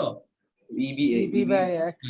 এই যে ইভি বাই এক্স, এই সর্বোচ্চ বিস্তার নিয়ে সাইনের একটা সর্বোচ্চ পিক ভ্যালু থাকবে, তাই না? জি স্যার। ইভি বাই এক্স এর পিক টু পিক ভ্যালু। তাহলে এই maximum value EV by X, আর এই ম্যাক্সিমাম ভ্যালুটা কোথায় পাবো? ডেল মান কত হলো? 90 ডিগ্রি হলে, তাই না? sin 90 ডিগ্রি মানে 1। তাহলে এই ইভি বাই এক্স টা পাওয়া যাবে sin 90 ডিগ্রি মান। তো এই কথা হচ্ছে ম্যাক্সিমাম, আসলে এই জেনারেটর দিয়ে ম্যাক্সিমাম আমরা যে পাওয়ার ট্রান্সফার করতে পারি, যে ম্যাক্সিমাম লিমিট বলে, পাওয়ার লিমিট, সেটা কত? EV by X. হ্যাঁ যখন আমাদের ডেল এর মান কত হবে? 90 ডিগ্রি। কাজে ইভি বাই এক্স যেহেতু ম্যাক্সিমাম, তো ইভি বাই জায়গায় পি ম্যাক্স লিখতে পারি কিনা? পি ম্যাক্স মানে ইভি বাই এক্স, তাই না? সেই কথাটা ইভি ম্যাক্স মানে পি ম্যাক্স, এটা একদম সম্পূর্ণ লিখছে। তাহলে এই যে তুমি যে বললে হবে 0 না স্যার?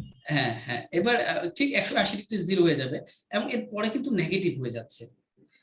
এই যে ডায়াগ্রামটা তুমি বললা, তাহলে এদিকে হচ্ছে ডেল আর এদিকে হচ্ছে পি, ডেল পি কার্ভ, তাই না? Generator angle versus real power generation curve. কাজে এই যে generation angle versus real power generation curve, এই কার্ভটাকে বলা হয় কি কার্ভ? পাওয়ার অ্যাঙ্গেল কার্ভ। কি কার্ভ? পাওয়ার অ্যাঙ্গেল কার্ভ। আচ্ছা, খুব খেয়াল, এই যে বললাম না যে পাওয়ার অ্যাঙ্গেলটার উপরে নির্ভর করে যে এই সিঙ্ক্রোনাস জেনারেটর কি সিঙ্ক্রোনাস মোটর হয়ে যাবে নাকি জেনারেটর হয়ে যাবে। সো আলটিমেটলি যে জেনারেটর অ্যাঙ্গেল যেটা ডেল্টা, এটা অবশ্যই তোমার কত রাখতে হবে? 180 নিচে রাখতে হবে, মনে থাকবে? 180 নিচে থাকলে এটা কোন অ্যাকশনে থাকবে? হ্যাঁ পজিটিভ, মানে জেনারেটর অ্যাকশনে থাকবে। যখন অ্যাঙ্গেলটা বেড়ে গিয়ে এমন একটা অবস্থা হয়ে যাবে 90 ডিগ্রি ক্রস করে 180, এবং 90 ডিগ্রিতে ম্যাক্সিমাম সে পাওয়ার ডেলিভার দিতে পারবে। নিচের দিকে গেলে পাওয়ার মাইনাসে গেলে নিবে না স্যার? হ্যাঁ, এখন যদি নিচে হয়ে যায় তাহলে নেগেটিভ, নেগেটিভ মানে কি? সে উল্টা পাওয়ার নিবে, তখন এটা কি হয়ে যাবে? কোন ধরনের অ্যাকশন? পাওয়ার কে নেয়? লোডে নেয়, তাই না? তখন আসলে ওই সিঙ্ক্রোনাস মোটরটা, সিঙ্ক্রোনাস মোটর না, সিঙ্ক্রোনাস জেনারেটর না, সিঙ্ক্রোনাস মোটর অ্যাকশনে চলে যাবে, বা কন্ডাকশন ইয়ার উপর ডিপেন্ড করে, বা সিপিএস ইন্ডাকশন মোটর, তাই না? বুঝতে পেরেছো? জি স্যার। আমাদেরকে যদি জেনারেটরকে পাওয়ার জেনারেট করতে হয়, অবশ্যই আমাদের এটা মাথায় রাখতে হবে যে জেনারেটিং অ্যাঙ্গেলটা, হ্যাঁ বা তার ইন্টারনাল রিঅ্যাকশন সবকিছু মিলে যেন ডেলের মান কত থাকে? হ্যাঁ 90 এর আশেপাশে থাকে। 90 অবশ্যই ডিগ্রি 180, হ্যাঁ আশেপাশে। আর বলতো স্যার 90 তে রাখলেই তো ভালো, কারণ এক্সাক্ট 90 রাখা তো আসলে সম্ভব হয় না বাস্তবের ক্ষেত্রে, কিছু কিছু আমাদের লিমিটেশন থাকে। আমরা ওই যে যেমন পারফেক্ট 1 রাখতে পারি না, একইভাবে এই যে যে অ্যাঙ্গেলটা ডেল্টা এটাও আসলে 90 থাকে না, হয়তো বা কোথাও 70, 80, হ্যাঁ 85 এই কাছাকাছি থাকলেই এনাফ আমরা ধরে নিই যে সে মোটামুটি, কারণ রেটেড পার্ট আসলে জেনারেট করতে পারে না, তাই না? এরকম অনেকগুলো লিমিট আছে। তাহলে আমরা এটা গ্রাফের মাধ্যমে বুঝলাম। আর এই যে কার্ভটা যেটাতে আমরা বুঝি যে কখন জেনারেটর, এটাকে বলা হয় পার অ্যাঙ্গেল গ্রাফ, যে এটা লেখা আছে এবং কথাগুলো যেটা বললাম যে 180 থেকে কি হবে, তারপরে transfer reactance VNE is power of the transfer reactance, সবগুলো এখানে আছে, তাই। সো চলো এবার আমরা পরবর্তী ক্যালকুলেশন চলে যাই। একটা সিম্পল অঙ্ক, সো এই সিম্পল অঙ্কটা আমাদের যেটা ছাড়া উপায় সেটা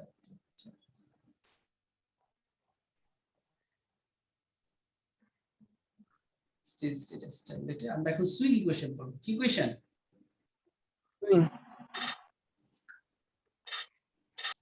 কোথায় গেল সুইং ইকুয়েশনটা? হারাই গেল। Stability criteria, steady state stability criteria, transient stability, swing equation. আচ্ছা, তবে এই যে ট্রানজিয়েন্ট স্টেবিলিটি আলোচনার জন্য স্টেডি স্টেট ক্রাইটেরিয়া গুলো আমরা আলোচনা করি। তাহলে আমরা দেখলাম যে পাওয়ার গ্রাফ থেকে পিটা ডেলের সাথে আঙ্গাঙ্গিকভাবে জড়িত, এবং ডেলের যে মানটা বা চেঞ্জটা এটা ম্যাক্সিমাম, এটা তো কন্টিনিউয়াস চেঞ্জ হতে পারে, তাই না? এবং আমরা দেখছি ডেলের মান যদি যে ডেলের সাথে পিটা চেঞ্জ হয়, তাহলে rate of change of del মানে কি? চেঞ্জ অফ পি না? জি sir. The rate of change of P with respect to the del, যেটাকে আমরা অন্য ভাষায় the differential power increase of the per differential load angle increase is called the synchronizing power coefficient. কাজে এই যে এই কোএফিসিয়েন্টটা dp by d, এই যে ডেলের সাথে p এর যে চেঞ্জ, রেট অফ চেঞ্জ, এটাকে কি বলা হয়? synchronizing power coefficient or electrical stiffness of the synchronous machine. It is taken as the measure of the stability of the system. আর এই change of rate of change কে আমরা এটা stability measure হিসেবে আমরা ধরতে পারি। The direct state synchronous stability criterion for the simple system is rate of change of P with respect to del. যদি পজিটিভ হয়, the synchronizing coefficient is positive, the steady state stability limit is reached 5 degree. আচ্ছা, এটা দিয়ে কি বুঝাচ্ছে? আমরা dp by del এটা change হবে, আমরা দেখেছি কত 0 থেকে 90 ডিগ্রি 180 পর্যন্ত এটা কন্টিনিউয়াস চেঞ্জ হতে পারে পজিটিভ ভ্যালু, তাহলে synchronizing এটা কোএফিসিয়েন্ট বলা হবে। তবে রেট অফ চেঞ্জ অফ 0 হবে কখন? স্যার এটা যখন ম্যাক্সিমাম পাওয়ার জেনারেট করতেছে, এটা ডেল আর চেঞ্জ হবে না, হ্যাঁ। যখন এটা রেট অফ চেঞ্জ 0 হয়ে যাবে, তখন বুঝবো যে এর চেয়ে বেশি সে পাওয়ার কি করতে পারবে না, জেনারেট করতে পারবে না। তাহলে এভি বাই এক্স পরিমাণ, এটা তখন যে পি এর যে চেঞ্জটা সেটা কি হয়ে যাবে, পিটা কনস্ট্যান্ট হয়ে যাবে। আর পি এর কনস্ট্যান্ট হওয়া মানে কি? চেঞ্জ কনস্ট্যান্ট পরিবর্তন হয় শূন্য না? হ্যাঁ শূন্য। তার মানে তখন বুঝবো যে সে ম্যাক্সিমাম লিমিটে পড়ে গেছে। যখন পিটা বাড়বে না, পিটা কনস্ট্যান্ট হয়ে যাবে, তখন বলবো যে, কারণ কি কনস্ট্যান্ট পরিবর্তন হার পি, এটা ভাববে না যে পি জিরো, পি ম্যাক্সিমাম একটা ভ্যালু, হ্যাঁ, যেটা একদম ফিক্স হয়ে গেছে। আর এটা তো রেট অফ চেঞ্জ, আর কনস্ট্যান্ট পরিবর্তন হার কি শূন্য না? যে কোনো, তার মানে আমরা যখন দেখবো যে রেট অফ চেঞ্জটা পি এর 0 হয়ে যাচ্ছে, হ্যাঁ পজিটিভ তো বটে 0 হয়ে যাচ্ছে, তার মানে এই সিনক্রোনাস জেনারেটর ম্যাক্সিমাম পাওয়ার সে ট্রান্সফার করছে, এরপরে আর সম্ভব না। আর যদি নেগেটিভ হয়, যদি rate of change negative, negative মানে কি? মোটরিং অ্যাকশন না। তারপর বুঝবো যে আনস্টেবল কোন শর্তে? আমরা তো অ্যাকশন চাই মোটর জেনারেটর, কিন্তু হয়ে গেছে কি মোটর। তাহলে মোটর হওয়া মানে কি? জেনারেটর রেসপেক্ট এটা আনস্টেবল, তাই না? এটা আনস্টেবল, হ্যাঁ এটা আনস্টেবল সেই কথাটা। তাহলে আমরা criteria গুলো বুঝলাম। The criteria of the stability holds only under conditions satisfying the following assumption, যেটা replaced by constant impedance in series with the no load voltage. তবে কিছু কথা ধরে নিতে হবে, যেমন না যে জেনারেটর ইম্পিডেন্স গুলো কন্টিনিউয়াস বা রেক্টাস কন্টিনিউয়াস চেঞ্জ হতে থাকবে, the mechanical power input is constant, এবং যে প্রাইম মুভার ইনপুট দিছো, হ্যাঁ তুমি কন্ডিশন অ্যানালাইজ করছো, কিন্তু ইনপুট ভেরি করতে পারবে না। ওই যে পানি ফ্লো বা স্টিম ফ্লো দিয়েছো সেটার মধ্যে ফিক্স রাখতে হবে। তারপর আমরা ড্যাম্পিং ধরবো, যে ড্যাম্পিং হয়ে যাবে না, হ্যাঁ যেন চেঞ্জ না হয়। লোড অ্যাঙ্গেল ভেরিয়েশন আর স্মল, লোড অ্যাঙ্গেল বলতে কি মানে লোডটাও ভেরি করবে না, লোড ভেরি করলে তো লোড অ্যাঙ্গেলটা ভেরি করবে, তাই না? তারপরে স্পিডও বেশি চেঞ্জ হবে না, কারণ স্পিডের সাথে আবার কি রিয়েল পাওয়ার, হ্যাঁ রিলেটেড আছে। সো এই জিনিসগুলো আমরা কনস্ট্যান্ট ধরবো। এই অবস্থায় মূলত আমরা কি এই rate of change of P যদি 0 হয়ে যায়, তাহলে এটা ম্যাক্সিমাম পাওয়ার কি করতে হবে, মূলত ট্রান্সমিট করছে। লোডের মধ্যে when the effects of inertia of the machine governor action and automatic voltage regulators are considered the problem become more complex তবে বলা হচ্ছে যদি আমরা এখন মেশিনের ইনার্শিয়া বলতে কি রোটরটা যে ঘুরছে এটাকে যদি নিয়ে আসি হ্যাঁ ওখানে ড্যাম্পিং এর একটা রিলেশন থাকবে গভর্নর অ্যাকশন গভর্নর বলতে যে প্রাইম মুভারের তুমি যে ইনলেট ভালভটা খুলে দিচ্ছ একদম বাড়াচ্ছ একবার পানি বেশি ফ্লো করাচ্ছ আর স্লুইস গেটের মতো বাড়াচ্ছ কমাচ্ছ কারণ গেটটা ওপেন করলে বেশি পানি ফ্লো হবে কাজে এটাকে বলা হয় এই যে গভর্নর যেটাকে দিয়ে কন্ট্রোল করা স্যার গভর্নর জিনিসটা স্পিডটাকে কনস্ট্যান্ট রাখে হ্যাঁ, যতটুকু জানি জানি হ্যাঁ মানে ফ্লোটাকে সে যেভাবে হোক নিয়ন্ত্রণ করে কি আউটপুট স্পিডটাকে ফিক্স রাখবে তাই না জি, স্যার। যাতে 50 হার্টজ বজায় থাকে এবং দেখা যায় কোনো কারণে লোড বেড়ে গেলো তা স্লো হয়ে যাবে তাহলে স্পিডটা বাড়ানো লাগবে তখন গভর্নরটা এমন ভাবে রোটেশন বাড়ায় দেয় যেন কি থাকে আবারও এটা ওই যে ধরো 1500 আরপিএম এটা 50 হার্টজ দেয় ওই টেনে টুনে আবার কোথায় নিয়ে যাবে 1500 তে নিয়ে যাবে গভর্নর তাই না জি স্যার তারপর অটোমেটিক ভোল্টেজ রেগুলেটর আছে ভোল্টেজ রেগুলেটর বলতে দেখবা যে এটা হচ্ছে সেন্ডিং রিসিভিং এন্ডের ক্ষেত্রে ভোল্টেজ বা সেন্ডিং এন্ডের ক্ষেত্রে হতে পারে যে লাইন ড্রপের কারণে কমে যেতে পারে তো বিভিন্ন রেগুলেটর যদি এভিআর গুলো বসানো হয় সে মূলত এভিআর গুলো কিছুই না আসলে একটা এক্সাইটেশন সিস্টেমে নানা রকম আছে ট্রান্সফরমার রিলেটেড আছে ডিসি এক্সাইটেশন সিস্টেম আছে যেহেতু এক্সাইটেশন দিলে ভোল্টেজ চেঞ্জ হয় সো ডিসিটাকে সে মূলত এক্সাইটেশনটাকে সে প্রভাবিত করতে পারে যাই হোক আরো বেশি তোমরা যখন করবা বিভিন্ন ডিটেইলস তখন আরো জানতে পারবা আচ্ছা এবার আসো transient stability the transient stability আমরা আগে বলেছি স্টেবিলিটি দুই ধরনের তাই না একটা হচ্ছে ট্রানজিয়েন্ট একটা হচ্ছে স্টেডি স্টেট তো ট্রানজিয়েন্ট হচ্ছে বড় ধরনের যদি একটা স্টেবিলিটি ইস্যু হয়ে যায় তখন আমরা ট্রানজিয়েন্ট স্টেবিলিটি নিয়ে আলোচনা করব of system to maintain the synchronous operation and to reach a stable state or the one close to it after a large disturbance যে কথাটা বললাম বড় ধরনের একটা ডিস্টারবেন্স হওয়ার পর the following simplified assumption তবে ট্রানজিয়েন্ট স্টাডির জন্য এই নিচে যেগুলো অবশ্যই আমাদের স্টাডি করতে হবে চলুন দেখে নিই কি কি স্টাডি করতে হবে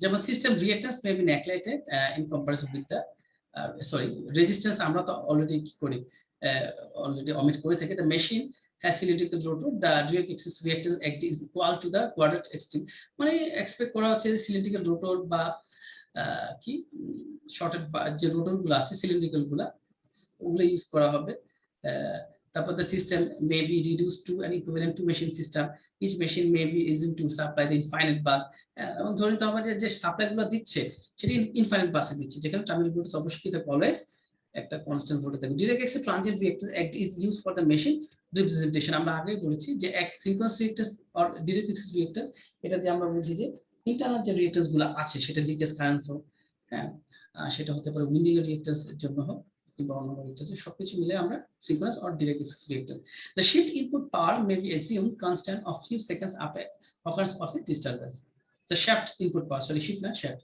this assumption may be valid on the ground that the mechanical system involving governors steam belt etc with fast acting valve assumption of the constant input কাজে the shaft input power আমরা ধরে নিব যে কি change হচ্ছে না পিটা del পিটা যেটা এটা রেট অফ চেঞ্জটা 0 কাজে এই জিনিসগুলো যদি আমরা ধরে নেই তাহলে আমরা ট্রানজিয়েন্ট স্টেবিলিটি মূলত অ্যানালাইসিসে যাব ঠিক আছে এখান থেকে চলো যে টিই হচ্ছে আমাদের ইলেকট্রোম্যাগনেটিক টর্ক এন্ড টিএস হচ্ছে শ্যাফট টর্ক তাই না শ্যাফট টর্ক বেশি থাকে ইলেকট্রোম্যাগনেটিক টর্ক যেটা কনভার্ট হয় পরে so if the losses are neglected the difference between the shaft torque and the electromagnetic torque is equal কাজে এই যে বললাম যে এই যে ইলেকট্রোম্যাগনেটিক টর্ক এটা কি শ্যাফটে যেই টর্কটা পায় হ্যাঁ এটা থেকে যখন অন্যান্য ফ্রিকশন বা অন্যান্য হয় সেটা বাদ দিলে কিন্তু ফাইনালি যে ইলেকট্রিক টর্কটা আমরা পাই জেনারেটর ক্ষেত্রে এটা আউটপুট হিসেবে যে টর্কটা পাওয়া যায় সেটা হচ্ছে ইলেকট্রিক টর্ক এটা আমরা জানি ঠিক আছে সো লস যদি না থাকে তাহলে আলটিমেটলি দুইটা সমান টি এস কারণ লস গুলো টিএস থেকে শ্যাফটার থেকে লস যদি বাদ দেয় লস রিলেটেড তারপর বাকি যে টর্কটা থাকে সেটাই তো হচ্ছে ইলেকট্রোম্যাগনেটিক টর্ক তাই না স্যার কাজে দুটো যখন সমান হবে তাহলে কি হবে এটা ডিফারেন্সটা 0 হবে তাই না মানে দুটোর value 1 for a generator when ts is greater than te তাহলে শ্যাফট টর্কটা যদি বেশি হয় ইলেকট্রোম্যাগনেটিক টর্কের চেয়ে তাহলে অবশ্যই কি অ্যাক্সিলারেটর টর্কটা বেশি হবে না স্যার ফ্রিলি ঘুরবে হ্যাঁ অ্যাক্সিলারেটর টর্ক মানে কি এটা হচ্ছে যে শ্যাফট টর্ক এবং কোনটা শ্যাফট টর্ক এবং স্যার টি মানে কি স্যার টিই এই যে টিই মানে ইলেকট্রোম্যাগনেটিক টর্ক স্যার টি মানে স্যার শ্যাফট ও আচ্ছা, অ্যাক্সিলারেটেড, এ ফর অ্যাক্সিলারেটেড। আচ্ছা ধরো এই যে তোমার গাড়ি তুমি দুই ভাবে চালাইতে পারো, তোমার মোটরসাইকেল হোক বা তোমার যে প্রাইভেট গাড়ি হোক। এক হচ্ছে তুমি একটা স্পিডে 80 কিলোমিটার বেগ উঠা সুষম বেগে চালাইতে পারো, তাই না, এক্স ইকুয়াল টু ভিটি, তুমি আর বেগ বাড়ান না। হ্যাঁ, সময় টাইমের রেসপেক্টের অতিক্রান্ত দূরত্বকে বেগ বলা। হ্যাঁ, এখন তুমি বলা কি একই সময়ে একই দূরত্ব অতিক্রান্ত, তাই সুষম বেগ থাকবে, তাই না? আচ্ছা এখন যদি অ্যাক্সিলারেটর চাপো, তো বারবার কি করবে, সে বেগটাকে বাড়াইতে থাকবে না, রেট অফ চেঞ্জ হবে না, জি স্যার। বাড়তে থাকবে। তো এটা হচ্ছে অ্যাক্সিলারেটর দিয়ে কি হয়, আগের বেগের চেয়ে একটু বেশি হয়, দুটার পার্থক্য যেটা থাকে এইটা মূলত এটাকে অ্যাক্সিলারেশন করে, এই তো। তাহলে তুমি জানো, আচ্ছা শ্যাফটারটা আমি আবার বলছি, এই যে এটা যদি জেনারেটর হয়, এটা হচ্ছে আমাদের শ্যাফট, তাই না? আচ্ছা এই শ্যাফটকে ঘোরাচ্ছে কোন আরেকটা শ্যাফট, এটা লাগানো হচ্ছে একটা কি সাথে, টারবাইনের সাথে, এই কিন্তু কাপড় করা। এখন Coupling করে দিছে। এই টিএসটা যেটা এই কাপড়ের সাথে আছে, এই টিএসটা কিন্তু পুরোপুরি আসে না, মানে এখানে কিছু উইন্ডেজ, বাতাসের মধ্যে তার ঘর্ষণ আছে, উইন্ডেজ লস, তারপর ফ্রিকশন আছে, তাই না, ফ্রিকশন লস।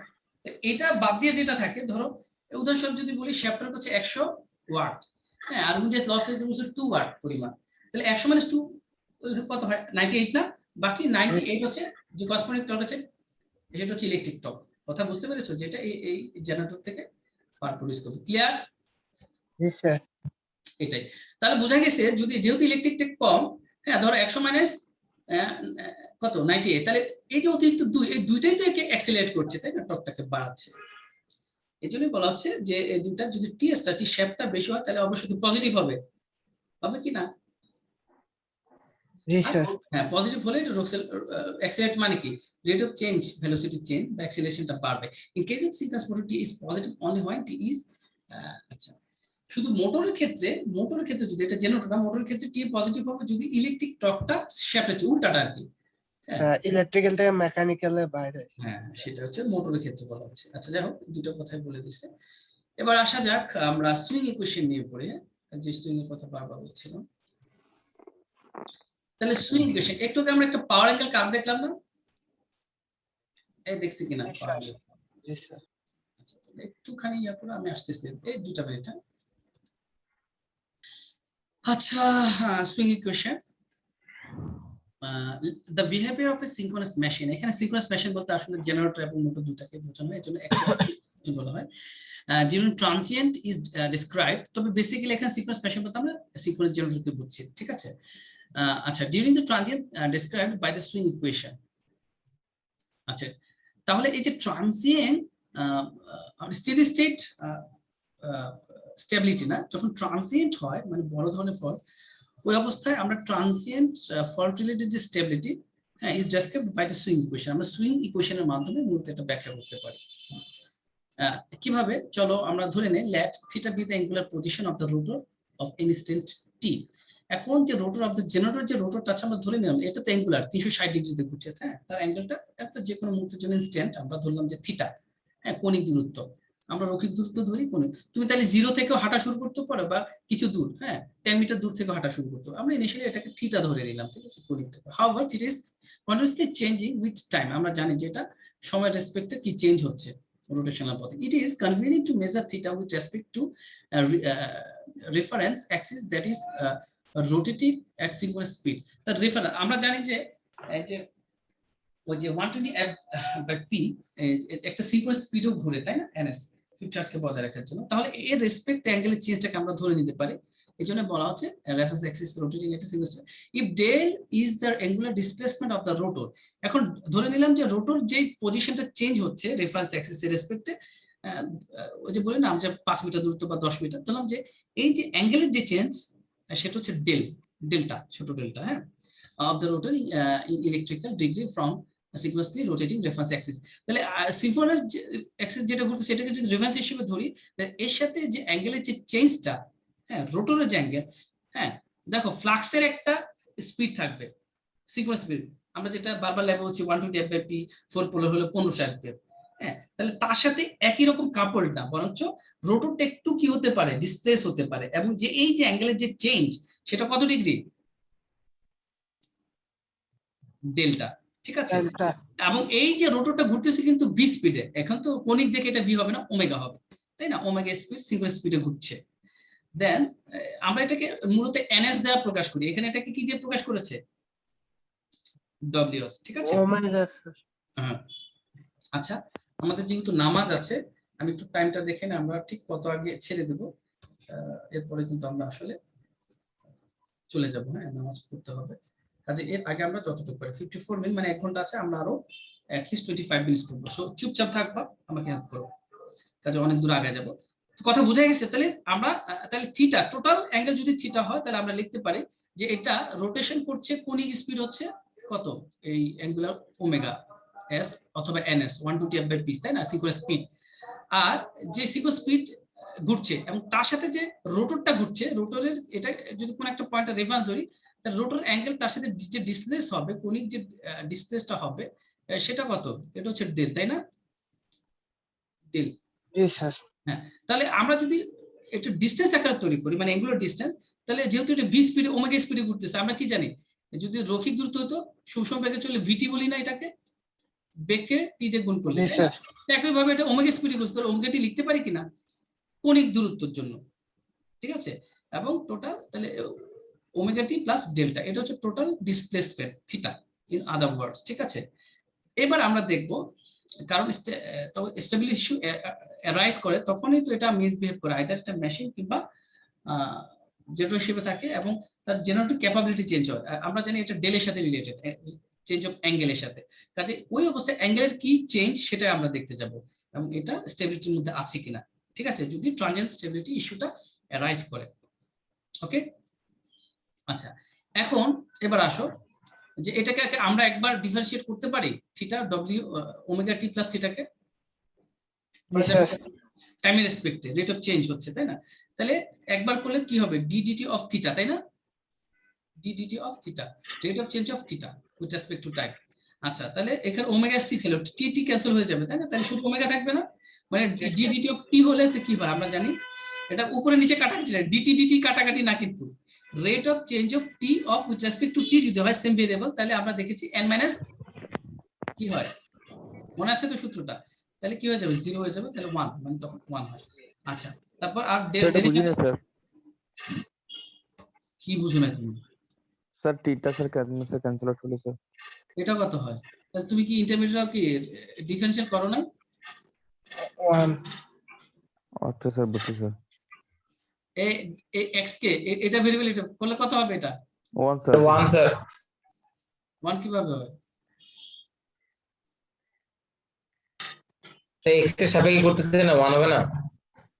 এটা এরকম হয়, জি স্যার 1 হবে। x to the power 0, x to the 0 মানে কি, 1 স্যার। 1 স্যার। এটা তাতে এটা তো হচ্ছে ডিটি, এটা x এর জায়গায় হচ্ছে t, তাহলে কত হবে, জি স্যার। স্যার 1 হবে স্যার। t এর রেসপেক্টে, t এটা t এর রেসপেক্টে না, এখানে নিচে আছে ওমেগা স্টার স্যার তাহলে কনস্ট্যান্ট। টাইমের সাপেক্ষে করতেছে স্যার এটা স্যার ডিফারেন্সিয়াল। ওমেগা s, হ্যাঁ ওমেগা s টা কনস্ট্যান্ট। তোমার এখন আমি ডিফারেন্সিয়াল বুঝাবো, তাও আবার শুরু থেকে, স্যার কঠিন বুঝছি স্যার। স্যার প্রথমে স্যার স্পিডে বলছিলেন স্যার, স্যার আচ্ছা বুঝিনি স্যার। ঠিক আছে, তাহলে ওই যে শাড়ি কিন্তু একটা কথা বলছে, তার মানে ওমেগা স্কয়ার, ওমেগা s কিছুই না, এদের সাথে কোনো কি নাই, রক্তের রিলেশন নেই, মানে একই ভেরিয়েবলের না, তার মানে কি কনস্ট্যান্ট না। জি স্যার। আচ্ছা যদি আমরা ফার্দার, সুন্দর কথা বলছে, ফার্দার যদি আবার ডিফারেন্সিয়েট করি এটাকে, আবার সেকেন্ড দফা টি এর রেসপেক্টে করলাম, তাহলে ডি ডিটি স্কয়ার অফ কি হবে, D D D T square square হয়ে যাবে না, এটা ডাবল ডিফারেন্সিয়েশন হবে না, জি স্যার। হ্যাঁ এটা, আর ওমেগা এস কি কনস্ট্যান্ট না, জি স্যার। কনস্ট্যান্ট পরিবর্তনের হার, হ্যাঁ কনস্ট্যান্ট পরিবর্তনের হার 0 0 হয়, তাই না, সেটাই 0, আর ওটাও ডাবল হবে। আচ্ছা এখান থেকে আমরা একটা জিনিস তো কনফার্ম, কি সেটা বলো তো, পরিবর্তনের হারটা স্যার সময় থিটার, হ্যাঁ থিটার স্কয়ার যেটা, এটা আবার ডেল্টা স্কয়ার, দুটাই সমান, তাই না। কি বললাম যে তোমাদের ক্লাসের দুজন, একটা হচ্ছে তানভীর আর একটা কে, কাছাকাছি ওয়েটের আছে, বলো শাহরিয়ার, দুইটা সমান, হ্যাঁ তাহলে কোন একটা রেসপেক্টের সমান, তাহলে আমরা বলে দিতে পারবো, বা তানভীরের ইয়া কি, তানভীরের সমান হচ্ছে তানভীর আর শারিয়ার সমান, আর শারিয়ার সমান হচ্ছে শাকিল, তাহলে শাকিল আবার তানভীরের সমান বলা যায়, এরকম না? ইকুয়ালটা এরকম হয় না? তো এটা জি, হচ্ছে স্যার। এরকম বলা হচ্ছে যে D DT square of theta এটা সমান, একই ভ্যালু দুটো মান সমান আর কি। আচ্ছা, এটা তাহলে মাথায় রাখো। একটু আগে আমরা জানি যে rate of change of D DT square of theta মানে কি? থিটা তো হচ্ছে অ্যাঙ্গুলার ডিসটেন্স, আর রৈখিক ডিসটেন্স মানে কি? ডি ডিটি স্কয়ার এক্স মানে কি মনে আছে? S by B by T, হ্যাঁ, D D D DT square sorry, X মানে কি? equal to B by T. হ্যাঁ, এটা কি এ না, ত্বরণ না? কারণ একবারের বেলা হয় কি ডি ডিটি অফ ভি, একই তো কথা। হ্যাঁ? মানে একবার এক্স করলে হয় ভি, আর ভি কে আরেকবার করলে হয় অ্যাক্সিলারেশন, তাই না? বেগ বৃদ্ধির হারকে ত্বরণ বলে। সময়ের সাথে দূরত্বকে বলা হয় বেগ, আর বেগ বৃদ্ধির হারকে বলা হয় ত্বরণ। তো এটাও তো দুইবার, তো দুইবার হলে এটা যদি রৈখিক হয়, কণিকের ক্ষেত্রে কি হবে? ওটাও তো অ্যাক্সিলারেশন হবে। এটা হচ্ছে রৈখিক ত্বরণ, আর ওটা হচ্ছে কণিক ত্বরণ। কণিক ত্বরণকে কিভাবে প্রকাশ করে? আলফা দিয়ে। Alpha. জড়তার ভ্রামকটা পড়া নাই, ভুলে গেছে? ওই এখন জড়তার ভ্রামকের Moment of inertia. হ্যাঁ, ওই চ্যাপ্টারটা ফুল কনসেপশন লাগবে তো, শাহজাহান তপন থেকে যারা পড়ছে বা অন্যান্য বই থেকে, এখন লাগবে তো, পুরো কনসেপশন লাগবে। কিংবা যারা এখন ইন্টারমিডিয়েটে পড়াও তাদের জন্য যেগুলো সহজ হবে। তাহলে একটু আগে আমরা দেখলাম যে ডি ডিটি ওভার থিটা মানে কি আলফা, আর এটা সমান যেহেতু আলফা, তাহলে ডি ডিটি স্কয়ার ডেল্টা সমানও কি আলফা লিখতে পারি কিনা? জি স্যার। যেহেতু এই দুটো সমান, কাজে দুটোই মূলত অ্যাক্সিলারেশন বোঝাচ্ছে। এবার আসা যায়, এবার ধরুন যে কোনো ড্যাম্পিং কিছু নাই, টিএইচ সিনক্রোনাস জেনারেটর, টিএইচ যে synchronous generator is equal to the difference of the input, আর টিএ এ মানে তো অ্যাক্সিলারেটেড, তার মানে শ্যাফট এবং যেটা জেনারেটরের জন্য যে করেসপন্ডিং টর্কটা, দুইটা যে ডিফারেন্স সেটাই মূলত অ্যাক্সিলারেশন করবে। আর যদি দুইটাই সমান হয়, মানে পুরো শ্যাফট টর্কটা ইলেকট্রিক্যাল টর্কে কনভার্ট হয়ে যায়, তাহলে তো কোনো অ্যাক্সিলারেশন হবে না, তাই না? কারণ কি দুইটা সমান, অ্যাক্সিলারেট করবে এটাকে। হ্যাঁ, কাজে এই ডিফারেন্সটা হচ্ছে এরকম, টি ইকুয়াল টু এর মান অস্তিত্ব থাকবে যদি টি শ্যাফটটা টি চেয়ে বড় হয়, তাহলে জি, স্যার। এখানে টি এর মান থাকবে। আর যদি দুইটা কোনো ক্রমে পুরোপুরি টর্কটা কনভার্ট হয়ে যেতে পারে মেকানিক্যাল টু ইলেকট্রিক্যাল, তাহলে অ্যাক্সিলারেশন হবে না, একটা স্টেডি কনস্ট্যান্ট টর্ক থাকবে। তা আপাতত এটাই, এখান থেকে আমরা বুঝতে পারবো অ্যাক্সিলারেশন টর্ক আছে নাকি না, এটা মানার উপর। আচ্ছা, টি সমান এটা রেখে দাও, লেখো, লিখে রাখো, যারা লিখতে পারবে লিখো, কারণ পরীক্ষায় এগুলো তো আসে, ডেরিভেশন বা কি বা ফিজিক্যাল সিগনিফিকেন্স গুলো আমরা ধরি। আচ্ছা, এখন জড়তা, ভ্রামক বললাম না, মোমেন্টাম, অ্যাঙ্গুলার মোমেন্টাম, ওই চ্যাপ্টারটা যারা পড়েছো তাদের এই কনসেপশন গুলো এখন কাজে লাগবে। ওমেগা হচ্ছে সিনক্রোনাস স্পিড। ওমেগা দেখো, ওখানে আমরা ওই যে যেহেতু এটা অ্যাঙ্গুলার কোন একটা বস্তুকে ঘুরিয়েছিলাম, তাই না? একটা অক্ষের সাপেক্ষে কোন একটা ভারী বস্তুকে যদি ঘুরাই, হ্যাঁ, ওমেগা বেগে, তার জন্য এটা হচ্ছে সিনক্রোনাস স্পিড। এখানে সিনক্রোনাস স্পিড যে হচ্ছে কি মোমেন্ট অফ ইনারশিয়া, মনে আছে? যে মোমেন্ট অফ ইনারশিয়া ওই বস্তুটার, ভারী বস্তুটা। আর এমটাকে আমরা ধরতাম, ওখানে মনে অন্য কিছুতে প্রকাশ করতেন না, অ্যাঙ্গুলার মোমেন্টাম। জি স্যার। কাজেই বলতে পারো স্যার ওটার সাথে এটা রিলেশন কি? দেখো, ওখানে আমরা একটা ভারী বস্তুকে একটা অক্ষের সাপেক্ষে এরকম ঘোরানোর জন্য বলেছিলাম, এই যে চারিদিকে এরকম একটা ভারী বস্তুকে এদিকে চারিদিকে ঘোরানোর জন্য। এই ভারী বস্তু যেমন তোমার আঙ্গুলের সাথে একটা দড়ি বেঁধে যদি পাথরকে ঘুরাও, আঙ্গুলকে একটা টান পড়বে কিনা, আর ওই বস্তুটার মধ্যে কি ইনারশিয়া কাজ করবে কিনা? হ্যাঁ, মোমেন্ট অফ ইনারশিয়া থাকবে, তার একটা স্পিড থাকবে, অ্যাঙ্গুলার মোমেন্টাম থাকবে, তাই না? তাহলে angular momentum of the rotor হচ্ছে এম, আর S for mechanical power input, হ্যাঁ, আর ইটা হচ্ছে ইলেকট্রিক্যাল পাওয়ার ইনপুট। এস না দিয়ে এম দিতে পারতো। আচ্ছা, আর পিটা হচ্ছে, তার মানে এই যে এসটা হচ্ছে টি এর করেসপন্ডিং যে পার্টটা, টি শ্যাফটের যে রিলেটেড পার্টটাকে বলা হয় পিএস, আর যে পার্ট টর্কটা করেসপন্ডিং ইলেকট্রিক্যাল পাওয়ার হচ্ছে পিই, ঠিক আছে? পি মানে কিন্তু ইবি বাই ডেল, ঠিক আছে? আর টিটা হচ্ছে দুইটা পার্থক্য যদি থাকে, তাহলে এটা হচ্ছে অ্যাক্সিলারেশন, আর ওটা হচ্ছে অ্যাক্সিলারেটেড পাওয়ার। এখন দেখো, মোমেন্ট অফ অ্যাঙ্গুলার মোমেন্টাম হচ্ছে স্যার কি? দুটো সমান হলে sir TS the T sir zero হয়ে যাবে, আচ্ছা। কোনো অ্যাক্সিলারেটেড পাওয়ার থাকবে না। জি স্যার। আচ্ছা, এখন আমরা জানি অ্যাঙ্গুলার মোমেন্টাম হচ্ছে তোমার জে ওমেগা, মনে আছে? আমরা যদি আপনি রৈখিক ভাবে বলি, তাহলে এটা কি V V M M M V বা এরকম একটা রিলেশন ছিল রৈখিক ভাবে। ওই রিলেশনগুলো তোমরা যারা মনে আছে, আমি কিছু কিছু রিলেশন তোমাদের মনে করে দিই। F equal to M, এটা না? হ্যাঁ, যেমন X equal to R theta একটা রিলেশন ছিল, তাই না?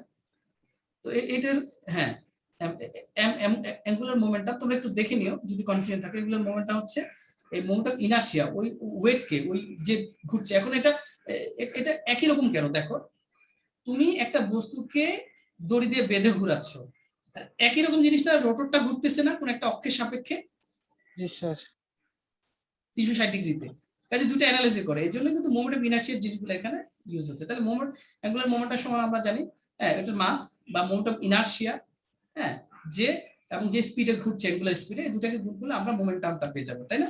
ওই F ইকুয়াল টু m এ যদি আমি হ্যাঁ বলতে হ্যাঁ পারি। হ্যাঁ, ওগুলো আছে। আচ্ছা, তাহলে মোমেন্ট অফ ইনার্শিয়া লিখে রাখো। হ্যাঁ, অ্যাঙ্গুলার মোমেন্টাম হচ্ছে মোমেন্ট অফ ইনার্শিয়া এবং আর কি স্পিড, এই দুটাকে গুণ করলে আমরা অ্যাঙ্গুলার মোমেন্টামটা পেয়ে যাই। ঠিক আছে? আচ্ছা, একটু আগে একটা সূত্র পেয়েছিলাম না, অ্যাক্সিলারেটেড টর্ক সমান shaft torque minus electrical torque. জি স্যার। এখন তুমি উপর দিকে ভি দিয়ে গুণ করো, এখানে তো ভি না, এখানে হচ্ছে ওমেগা, এই স্পিডটা দিয়ে গুণ করো। তাহলে স্পিড দিয়ে গুণ করলে কি পাই? Omega t. ওমেগা টি তোমার কি মনে আছে? P equal two omega t, মেশিনে পড়ছিলা? শেপ টর্ক, শেপ পাওয়ার, ওই টর্কটাকে ওমেগা দিয়ে গুণ করলে আমরা পাওয়ারটা পাই। এই পড়ো নাই তোমরা? হ্যাঁ, পড়ো নাই? জি স্যার। সি টুয়াস পাই দ্বিগুণ করছি আচ্ছা, হ্যাঁ পাই n হ্যাঁ, কি করছো তুমি? ওখানে তো স্যার মনে হয় এই আদি গুণ করছিল ওমেগা দিয়ে না, মনে হয় টুয়াইস পাই f9 দ্বিগুণ করছিল মেশিন। না না, পাওয়ারের সাথে রিলেশন, পাওয়ার পাওয়ার পাওয়ার সাথে মনে নাই ঠিক। পি ইকুয়ালস টু, হ্যাঁ, ওমেগা টি। তুমি চাইলে আমি এখনো তোমাকে দেখাইতে পারি, বা মোমেন্ট অফ ইনার্শিয়া ওখানেও পাবা। টর্ককে যদি আমরা একটু স্পিড দিয়ে গুণ করি, তার রিলেটেড পাওয়ারটা তুমি পেয়ে যাবা equal to omega t. G sir দেখাবো? তুমি যাও ইয়াতে যাও, কি যেন বলে, তুমি ওই যে মেশিনের বইটাতে যাও, গেলে ওখানে এই রিলেশনটা থাকবে। ওই যে শেপ টর্ক যেখানে ছিল, হ্যাঁ, করসপন্ডিং পাওয়ার পি ইকুয়ালস টু, পরে ওখানে কি যেন একটা রিলেশন ছিল, ভুলে গেছি। আচ্ছা, তাহলে P equal two omega t, তাহলে ওমেগা টি মানে কি? পি না?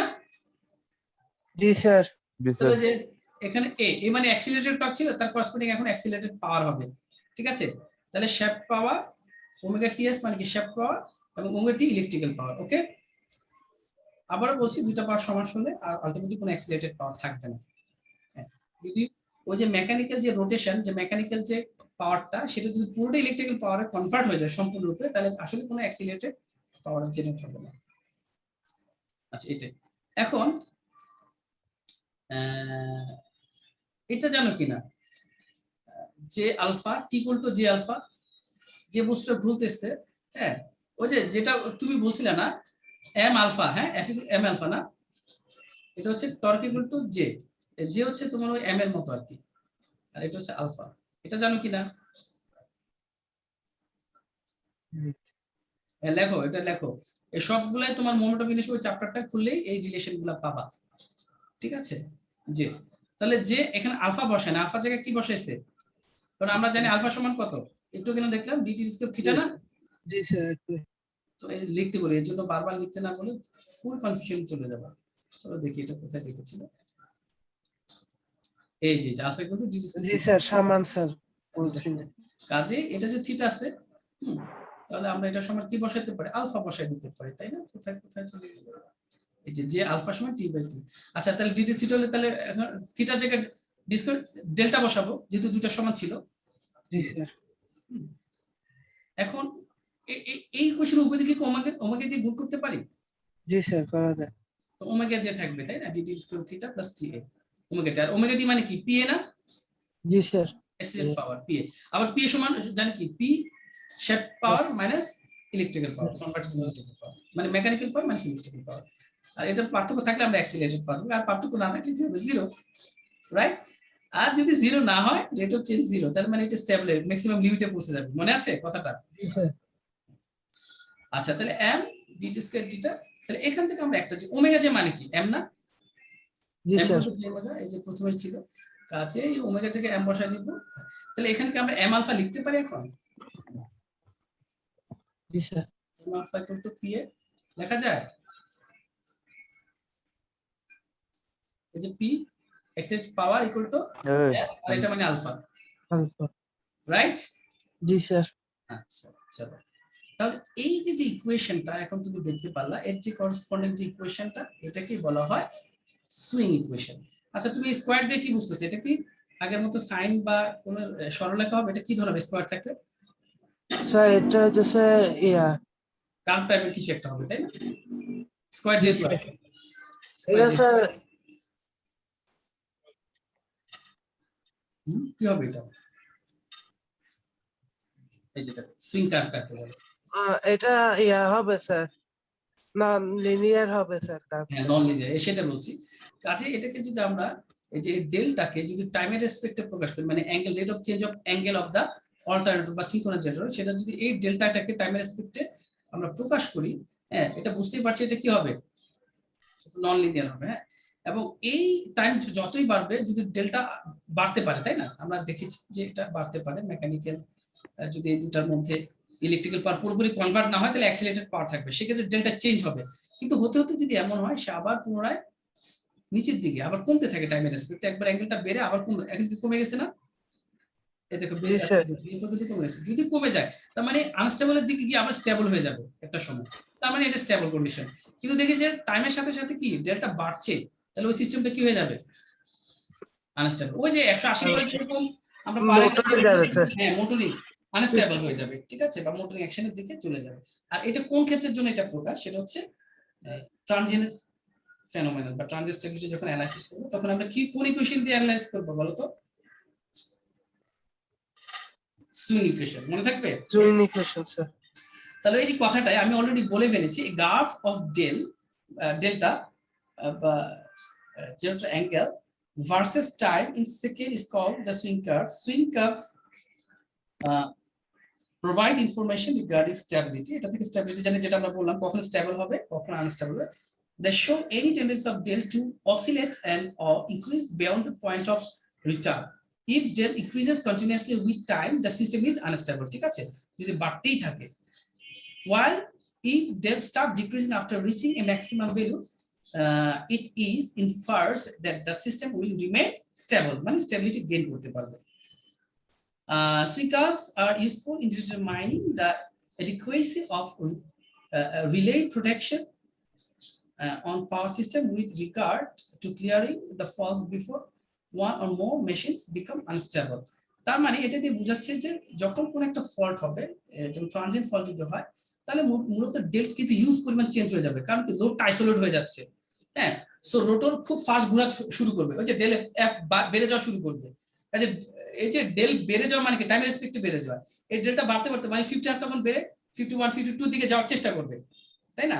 তাহলে এখন যদি ইন দ্য মিন টাইম ফলটা ক্লিয়ার হয়ে ডেলটা আবার কমে থাকে, ডেল কমা মানে কি লোড কমে যাওয়া, লোড কমে যাওয়া মানে ফ্রিকোয়েন্সি আবার অ্যাডজাস্ট হয়ে আসা। যদি মানে এই যে ডেলটা কমতে থাকে তাহলে স্টেবল, আর যদি দেখি যে বাড়ছে তো বাড়ছেই, তাহলে সেটা রিফ্লেক্টর কোথায়? তার মানে রোটরটা ওভার স্পিডে ঘুরছে, অ্যাক্সেলারেশন হচ্ছে সেখানে, এবং তার মানে বোঝাচ্ছে লোডটা বেড়ে যেতে পারে। তাহলে সেক্ষেত্রে কি হয়ে যেতে পারে? এটা আনস্টেবল হয়ে যেতে পারে, তাই? আর আনস্টেবল হলে আসলে এটা ব্রেকার যেহেতু সব ফলগুলো তৈরি করে, এটা ফলের ব্ল্যাক আউটের সময় যে কাজটা এরকম হয় না অনেকটা? হ্যাঁ, এটা পর পর এরকম যেটা হয় ব্ল্যাক আউটের সময়, হ্যাঁ এই তো যে কোনো ফল সিগন্যালের জন্যই কিন্তু ব্ল্যাক আউট হওয়ার একটা কিন্তু সম্ভাবনা আছে, যদি এটা জোনাল রিমেডি না হওয়া যায়। এটা না আনস্টেবল মানে তো মোটর, আর একটা অল্টারনেটর যদি মোটরের রূপ নেয় স্যার, এটা কি পরিমাণ লোড খাইতে মানে লস করতেছে? হ্যাঁ তুমি চিন্তা করতে পারো। তাহলে তখন দেখো, এখন ধরো যেই জেনারেটরটা মোটর হয়ে যাচ্ছে, ধরো তার পরিমাণ হচ্ছে যে লোড সাপ্লাই দিচ্ছে তার সময়, তাহলে লোড এখন ডাবল হয়ে গেছে, জেনারেশন জিরো হয়ে গেছে, বুঝতে পারছো? জি স্যার। আশপাশের জোন থেকে কি পরিমাণ পাওয়ার টান দিতে পারে। কাজে ওই সময় যদি তুমি দেন এন্ড দেয়ার আইদার যদি অনলাইনে না আনতে পারো, পিক লোড পাওয়ার প্ল্যান্ট বলো আর যাই বলো, কিংবা ওই লোডটাকে কার্টেল করতে না পারো, মানে দেন এন্ড দেয়ার লোড সেট করে দিতে হবে, পটাপট সিগন্যাল দিয়ে বলবো যে আপনি ওই জেনারেটর আইদার অন করেন, অমুক লাইনটাকে অফ করে দেন, দ্রুত কিন্তু সিদ্ধান্ত দিতে হবে। হ্যাঁ হ্যাঁ, আর এজিসির কিছু কিছু পাওয়ার প্ল্যান্টকে যারা বিভিন্ন মানে ওই রিলেটেড যে জোনে আছে, বলবো যে আপনারা ফ্লোটাকে ম্যাক্সিমাম করেন। হ্যাঁ, কাউকে কাউকে বলবো যে আপনি এক্সাইটেশন বাড়ায় ভোল্টেজটাকে একটু বাড়ান, দেখেন মানে অল্টারনেটর কয়েল গুলাতে তো স্যার ব্যাক ইএমএফ থাকবে না। যদি ইনিশিয়ালি পাওয়ার যদি বেশি হয়ে যায়, ব্যাক ইএমএফ না থাকে, তাহলে কয়েল গুলা তো স্যার পুড়ে যাবে সব। সো এটা কিন্তু খুব ইন্টারেস্টিং ব্যাপার এবং সবচেয়ে সহজ সলিউশন কি জানো? হ্যাঁ, স্টপ করে দাও। মানে সার্কিট ব্রেকার অপারেশন করে জাস্ট ওই অংশটাকে স্টপ করে আইসোলেট করে দাও। এরপর একটু সময় নিয়ে আমরা মনে হয় যে এখন ওই প্রসেসেই যাই, যদি দেখি যে এটাকেই তো স্যার মূলত আমরা ব্ল্যাক আউট হিসেবে ধরে রাখি, মানে হ্যাঁ, সব অল্টারনেটর একটার পর একটা অটোমেটিক অফ হয়ে যাইতেছে ব্ল্যাক আউট। ব্ল্যাক আউট হচ্ছে যখন কন্ট্রোলের বাইরে চলে যায়, সে নিজে তোকে সিগন্যাল দিয়ে দিয়ে অফ করে দেয়, তাই না? জি স্যার। আর যদি এটা কন্ট্রোলের মধ্যে আমরা রাখতে পারি তখন হয়তো জোনাল লোডশেডিং করাই আর কি, যে অংশে আমরা যে আপনার ওই অংশে শাটডাউন, কারণ আমরা জেনারেশন তুলনায় লোড বেড়ে যাচ্ছে, তাই না? যেহেতু একটা লোড কমে গেছে, তার মানে ইনডাইরেক্টলি বলতে পারি লোড গুলো বেড়ে যাচ্ছে জেনারেশন তুলনায়। সেক্ষেত্রে আমরা দেন এন্ড দেয়ার ব্রেকার গুলোকে আমরা অফ করে দিতে বলি, যাতে লোড গুলোকে আইসোলেট করে। হ্যাঁ, পরে তারা বসে ক্যালকুলেশন করে কি ধরনের ফল্ট হলো এবং এটা অনলাইনে আনতে হলে কতক্ষণ লাগবে, বা এক্সিস্টিং যত পরিমাণ আছে আমরা যদি ওটাকে পিক ধরে, যে পিক লোড গুলা ইয়া ছিল ডিজেল চালিত জেনারেটর, সেগুলো তো অফ ছিল, তখন আমরা বললাম যে আপনার জেনারেশন যান ম্যাক্সিমাম কত দিতে পারবেন, ওই অনুসারে আমরা ততটুকু লোডকে দিব, দিয়ে বাকিগুলা আমরা ওই যে রিপেয়ারিং কাজ করবো। ওই জেনারেটর দেখতে হবে এটা কি ধরনের ফল্ট হয়েছে। হ্যাঁ, কিছুদিন হয়তো বা জেনারেশন কম জেনারেশন চলবে, ওই সময় দেখবা যে একটা পাওয়ার প্ল্যান্ট যখন অফ থাকে বা রিপেয়ার করে, তখন দেখবা যে লোডশেডিং একটু বেশি হয়। খেয়াল করছো? জানা যায় যে অমুক পাওয়ার প্ল্যান্ট এখন জেনারেশনে নাই, এর জন্য একটু লোডশেডিং দেখা দিচ্ছে। অনেক সময় ন্যাশনালি এটা প্রকাশ করা হয়, তবে আমাদের সেটা প্রকাশ করতে চায় না, কারণ আমরা মানুষ তো ভালো না, বুঝতে চাই না। হ্যাঁ, মেশিন হচ্ছে ডিস্টার্ব, এটা বুঝতে চায় না, প্রকাশ করলে কি হবে? লাঠি সোটা নিয়ে যাবে। হ্যাঁ, আমাদের কেন লোডশেডিং, তোমরা ঢাকার এদেরকে না দিয়ে আমাদের কেন দিছো, নে ভাঙো সাবস্টেশন, তাই না শাহরিয়ার? এই জন্য আমাদের দেশে বলতে চায় না, আমাদের চুপ করে বসে থাকে। হ্যাঁ, অফ। আর বেশি বেশি বেশি হলে প্রশাসনকে জানায় যে আপনারা বলে দেন এতটা থেকে এতটা পর্যন্ত বা এত ঘন্টা অফ থাকবে। এখন তো রিডিং গুলো অনলাইনে দেওয়া থাকে, বিদ্যুৎ ও জ্বালানি মন্ত্রণালয় পিজিসিবি ড্যাশবোর্ডের ওয়েবসাইটে দেওয়া থাকে ওই কত ইয়া হইতেছে, কি পরিমাণ কনজিউম হইতেছে। এখন মানে অনলাইন মনিটরিং আসছে, তো আরো দেখবা যে স্মার্ট হয়ে যাবে। হ্যাঁ, ফ্যাক্ট ডিভাইস গুলো বসালে আরো কিছু স্মার্ট ডিভাইস ডিস্ট্রিবিউটর আকারে যদি বসানো যায়। হ্যাঁ, ইভেন তোমার যদি ডিস্ট্রিবিউটর জেনারেটর গুলো কানেক্ট করা যায়, যদি এখানে চ্যালেঞ্জ আছে। হ্যাঁ, ফ্রিকোয়েন্সি রিলেটেড, যেহেতু ডিস্ট্রিবিউটর জেনারেশন কিছু তো ডিসি হবে, তাই না? যেমন পিভিটিভি, তো এখানে আমাদের ইনভার্টার কনভার্টার সিস্টেম, সেখানে ফ্রিকোয়েন্সি ইস্যুগুলো চলে আসে। তারপরেও যদি মাইক্রোগ্রিড গুলা কানেক্ট করা যায়, বিভিন্ন মাইক্রোগ্রিড গুলো তো বিভিন্ন আলাদা আলাদা এলাকাগুলোতে সাপ্লাই দিতে পারবে, তখন ওই যে স্টেবিলিটির ইস্যু আমার মনে কিছুটা রিজলভ হতে পারে, আবার অ্যারাইজও করতে পারে। এগুলো নিয়ে কিন্তু খুব বেশি আলোচনা চলতেছে, জানো কিনা জানি না, খুব এক্সপেরিমেন্ট চলতেছে। আচ্ছা, তাহলে মোটামুটি আমরা বুঝতে পেরেছি এই ছেলেপুলেরা? জি স্যার। আচ্ছা, এবার আসো যে A M and H constant বলতে কি বুঝি আমরা সেটা একটু দেখি। আচ্ছা, আমি একটু টাইম দেখে নিই, আমরা আর কতটুকু পড়তে পারবো সেটা একটু অ্যাসেস করব। আমাদের তো টাইম একটু তাড়াতাড়ি শেষ করলে ভালো হতো। হ্যাঁ, এই যে আমি স্যার একটু একটু বাস বললেন স্যার। এই স্যার আজকে একটু রাখেন না স্যার। স্যার আমরা সকাল থেকে কাজ করতেছি স্যার। তা আমি কি করেছি সকাল থেকে? এই ছেলে, যে দুঃখ তোমার সেই দুঃখ তো আমারও থাকতে পারে।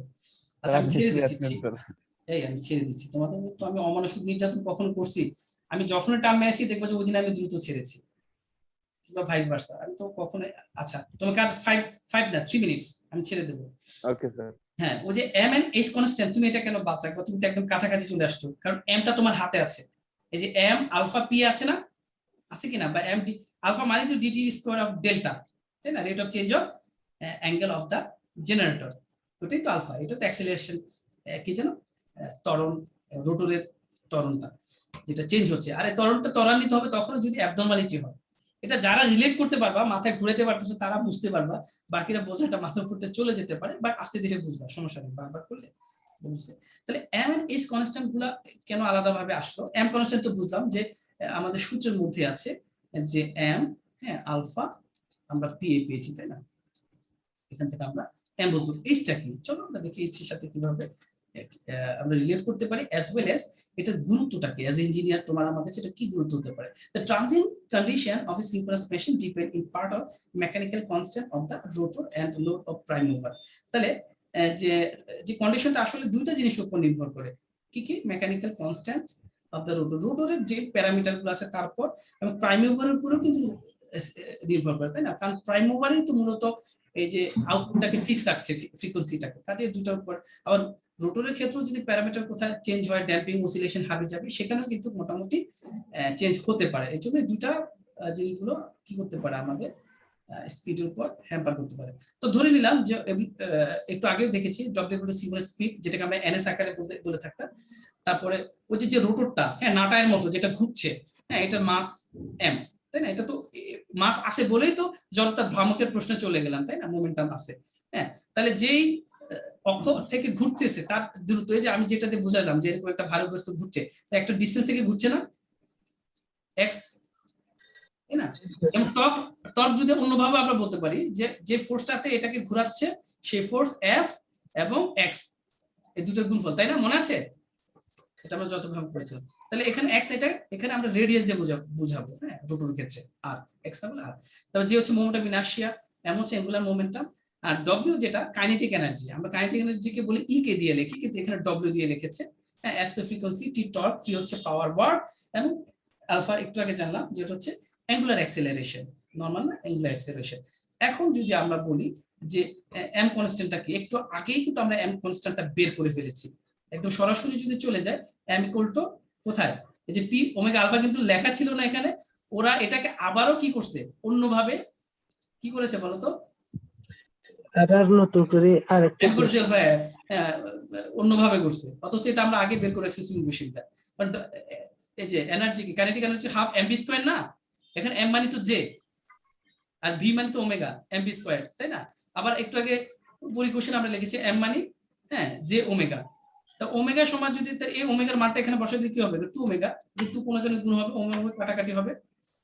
আর ওমেগা ইকুয়াল আমরা জানি কি, 2/5/t না? জি এই স্যার। ভি মানে কি, ভি মানে x/t, আর এখানে x মানে কি, দূরত্ব কতটুকু, 360 কি 2/5 না? আর জি নিচে স্যার। 2/5t, 1/t মানে f, এজন্য এটাকে আমরা ওমেগা ইকুয়াল 2/5f ও লিখি, আর ওকে 2/5t ও লিখি। আচ্ছা, আবার একটু আগে জানি t equal to j alpha, তাই না? এটা আমরা করে আসছি বা যতবার আমরা দেখলাম, আবার p equal two omega t। So এই সবগুলো ভ্যালু এখানে বসালে ঘুরে ফিরে ওইটাই আসছে, p equal to m alpha আসছে। জি স্যার। যে p equal to m alpha এখানে লিখছিলাম, এই যে p ইকুয়াল টু, তাহলে m টাই হচ্ছে, m কনস্ট্যান্ট বলতে আমরা বোঝাই এই রেশিওটাকে, মানে পার অ্যাক্সিলারেশনে যে পরিমাণ রিয়েল পাওয়ার জেনারেট হয় সেটাকেই বলা হয় অ্যাক্সিলারেশন ফ্যাক্টর। এটা দিয়ে কিন্তু আমরা বুঝে থাকি যে মোটরটা কত বড়। ধরো একটা মোটর একটা অ্যাক্সিলারেশন যখন বাড়ে, অ্যাক্সিলারেটেড হয়, সেখান থেকে 1 মেগাওয়াট জেনারেট হয়। আবার আরেকটা দেখলাম 5 মেগাওয়াট। তাহলে এই যে এম এর যে মানটা, যে 5 মেগাওয়াট রেডিয়ান পার সেকেন্ড, আর 2 মেগাওয়াট, কোনটা বড়? 5 মেগাওয়াট স্যার। তাহলে আসলে অ্যাক্সিলারেশন ফ্যাক্টর দিয়ে আমরা বুঝি যে মোটর, সরি, জেনারেটর সাইজটা আমরা বুঝতে পারবো, তাই না? এটা মূলত যারা ম্যানুফ্যাকচারার তারাই মূলত ইউজ করে থাকে, তাদের জন্য এটা, যেটাতে আমরা বুঝে থাকি size of the generator required, M watt required. এটা আমি যেটা বুঝলাম আর কি এখান থেকে। আচ্ছা, এইচ কনস্ট্যান্ট আর পার ইউনিট ইনার্শিয়া কনস্ট্যান্ট, আমি এটা বলে ছেড়ে দিচ্ছি। আরেকটা কনস্ট্যান্ট আছে এইচ কনস্ট্যান্ট বলা হয়। এইচটা কি তাহলে, কাইনেটিক এনার্জি ইন মেগাজুল এট, এটা কিন্তু এনার্জি নট ওয়াট, এনার্জি ওয়াটের মধ্যে কিন্তু পার্থক্য আছে। এনার্জিকে সময়ের সাথে রিলেট করে দিলে W ইকুয়াল টু PT যেটা, বা P ইকুয়াল টু WT, তখন ওয়াট। হ্যাঁ, তখন ওয়াট হবে। আচ্ছা, তাহলে এই যে কাইনেটিক এনার্জি, ওই যে রোটরটা যে ঘুরতেছে, ঘূর্ণনের বৈশিষ্ট্যের মধ্যেই তো কাইনেটিক এনার্জি থাকে, হাফ এম বি স্কয়ার, মনে আছে? আর এখন তো হাফ এম হবে না, এম এর জায়গায় হবে জে, আর ভি জায়গায় হবে ওমেগা। তাহলে এই যে এনার্জিটা স্টোরে সঞ্চিত থাকে, এটাই তো পরে আমরা ইলেকট্রিক্যাল পাওয়ার আকারে পাচ্ছি। তাহলে এই যে রেটেড স্পিডের যে এনার্জি, হ্যাঁ, আর মেশিনের যে রেটিং, সেটাই বোঝাচ্ছে। ঠিক আছে, ওকে।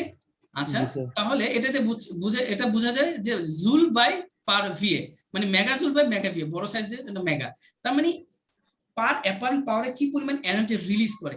এটা দিয়েও মূলত আমরা অন্যভাবে বুঝতে পারি যে একটা, হ্যাঁ, অল্টারনেটর থেকে কি পরিমাণ পাওয়ার আমরা বা এনার্জি রিকভার করা যাবে বা পাওয়া যাবে। ঠিক আছে, এই দুটা থেকে এটা মূলত ম্যানুফ্যাকচারারই মূলত ইউজ করে থাকে, তাদের ম্যানুফ্যাকচার ইউনিট, হ্যাঁ, kinetic energy. তাহলে H called the per unit constant is more frequently used by the manufacturers.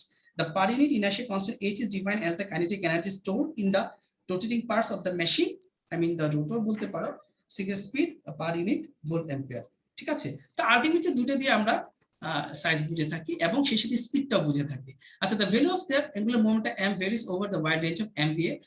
For a given, এমটা কিন্তু চেঞ্জ হতে পারে type of machine and prime mover, but the value of H is fairly constant. এই সবগুলোর জন্যই same থাকবে, এমটা very করতে পারে, ঠিক আছে। as h is more convenient to use, এর জন্য মূলত এম না, বরং এম হলে অনেক সময় কনফিউশন ক্রিয়েট হতে পারে। এইচ যেহেতু কনস্ট্যান্ট থাকে জেনারেটরের জন্য, কাজে এইচটাকে ইউজ করা হয় কনভেনিয়েন্ট। এইচ এর ভ্যালুগুলো দেখো, সিলিন্ড্রিক্যাল রোটর অল্টারনেটর 4 থেকে 10 হবে, সেলেন পোল অল্টারনেটর 2 থেকে 4, সিনক্রোনাস কম্পেনসেটর 1 থেকে 2, এবং সিলেন পোল সিনক্রোনাস। সেলেন পোলের জন্য এই জন্যই এটা ভ্যালুগুলো কম। সেলেন পোলগুলো এগুলো হর্ন টাইপের রোটর তো, যেগুলো বাতাস ধরতে পারে, এই জন্য সেলেন পোল যেগুলা এগুলা কিন্তু খুব আস্তে করে দেখবা। হ্যাঁ, আর কিছু জেনারেটর অনেক জোরে করে, স্পিড বেশি। হ্যাঁ, যেগুলো স্পিড বেশি এগুলো কম্প্যাক্ট হয়, আর সিলেন পোলগুলো একটু বড় হয়, এগুলো আস্তে ঘুরে। হ্যাঁ, তো আস্তে ঘুরে এগুলোর জন্য এইচ এর মান কিন্তু কম, ঠিক আছে। আর সিলিন্ড্রিক্যাল রোটর এগুলো অনেক জোরে ঘুরতে পারে এবং কম্প্যাক্ট হয় দেখবা। এটা সাইজ অনুসারে বিভিন্ন রকমের রোটর ইউজ করা হয়ে থাকে। সো আলটিমেটলি ওই যে এইচএস/ডি, এটা কিন্তু ওই যে আলফাটাকে ভাঙায় এইচএস/ডি বলে, এটা আমরা বলতে পারি। সবটা কিন্তু আগের ইকুয়েশন, ঠিক আছে এই ছেলেরা। আলটিমেটলি আমরা বিভিন্ন এইচ এর মান পেলাম, এবং সেখান থেকে আরো জানলাম এম এবং এইচ দিয়ে আমরা আসলে একই মোটামুটি মোর অর লেস সাইজকে বুঝে থাকি, কিভাবে পাওয়ার আউটপুট পাওয়া যাবে, বাট কনফিডেন্ট হচ্ছে এইচ কে ইউজ করা, তাই না। এবং এটা ম্যানুফ্যাকচারার মূলত ইউজ করে থাকে, এবং সেই সাথে আমরা সুইং ইকুয়েশন দ্য ট্রানজিয়েন্ট এবং পাওয়ার অ্যাঙ্গেল কার্ভ দিয়ে আমরা স্টেবিলিটি অ্যানালিসিস বা বোঝার চেষ্টা করলাম। ইনশাআল্লাহ আগামী ক্লাসে আমরা সরাসরি আরেকটা টপিক আছে, যেটা হচ্ছে এটাকে কি বলে, ইকুয়াল এরিয়া দিয়েও আমরা বোঝার চেষ্টা করব, যে যদি মেশিন একটা বা দুটা না হয় মোর দেন হয়, হ্যাঁ, তখন কি আমরা এই স্টেবিলিটি অ্যানালাইসিস করা যাবে কিনা, তখন আসলে আমরা ইকুয়াল এরিয়া ক্রাইটেরিয়া ছাড়া মূলত অ্যানালাইসিস করতে পারবো না। সেটা আগামী দিন থেকে ধরে আমরা মূলত দেখি শেষ করে দিতে পারি কিনা, বা আরেকটু এক্সট্রা ক্লাস নিতে হয় কিনা, ঠিক আছে এই ছেলেরা। জি স্যার। ওকে, অনেক ধন্যবাদ যারা নামাজ পড়লো খুব চট স্যার জলদি। আরেকটা কথা ছিল স্যার, রেকর্ডটা আজকে দিন দিয়ে ভালো হতো স্যার। হ্যালো আচ্ছা, স্যার, একটা কথা ছিল স্যার।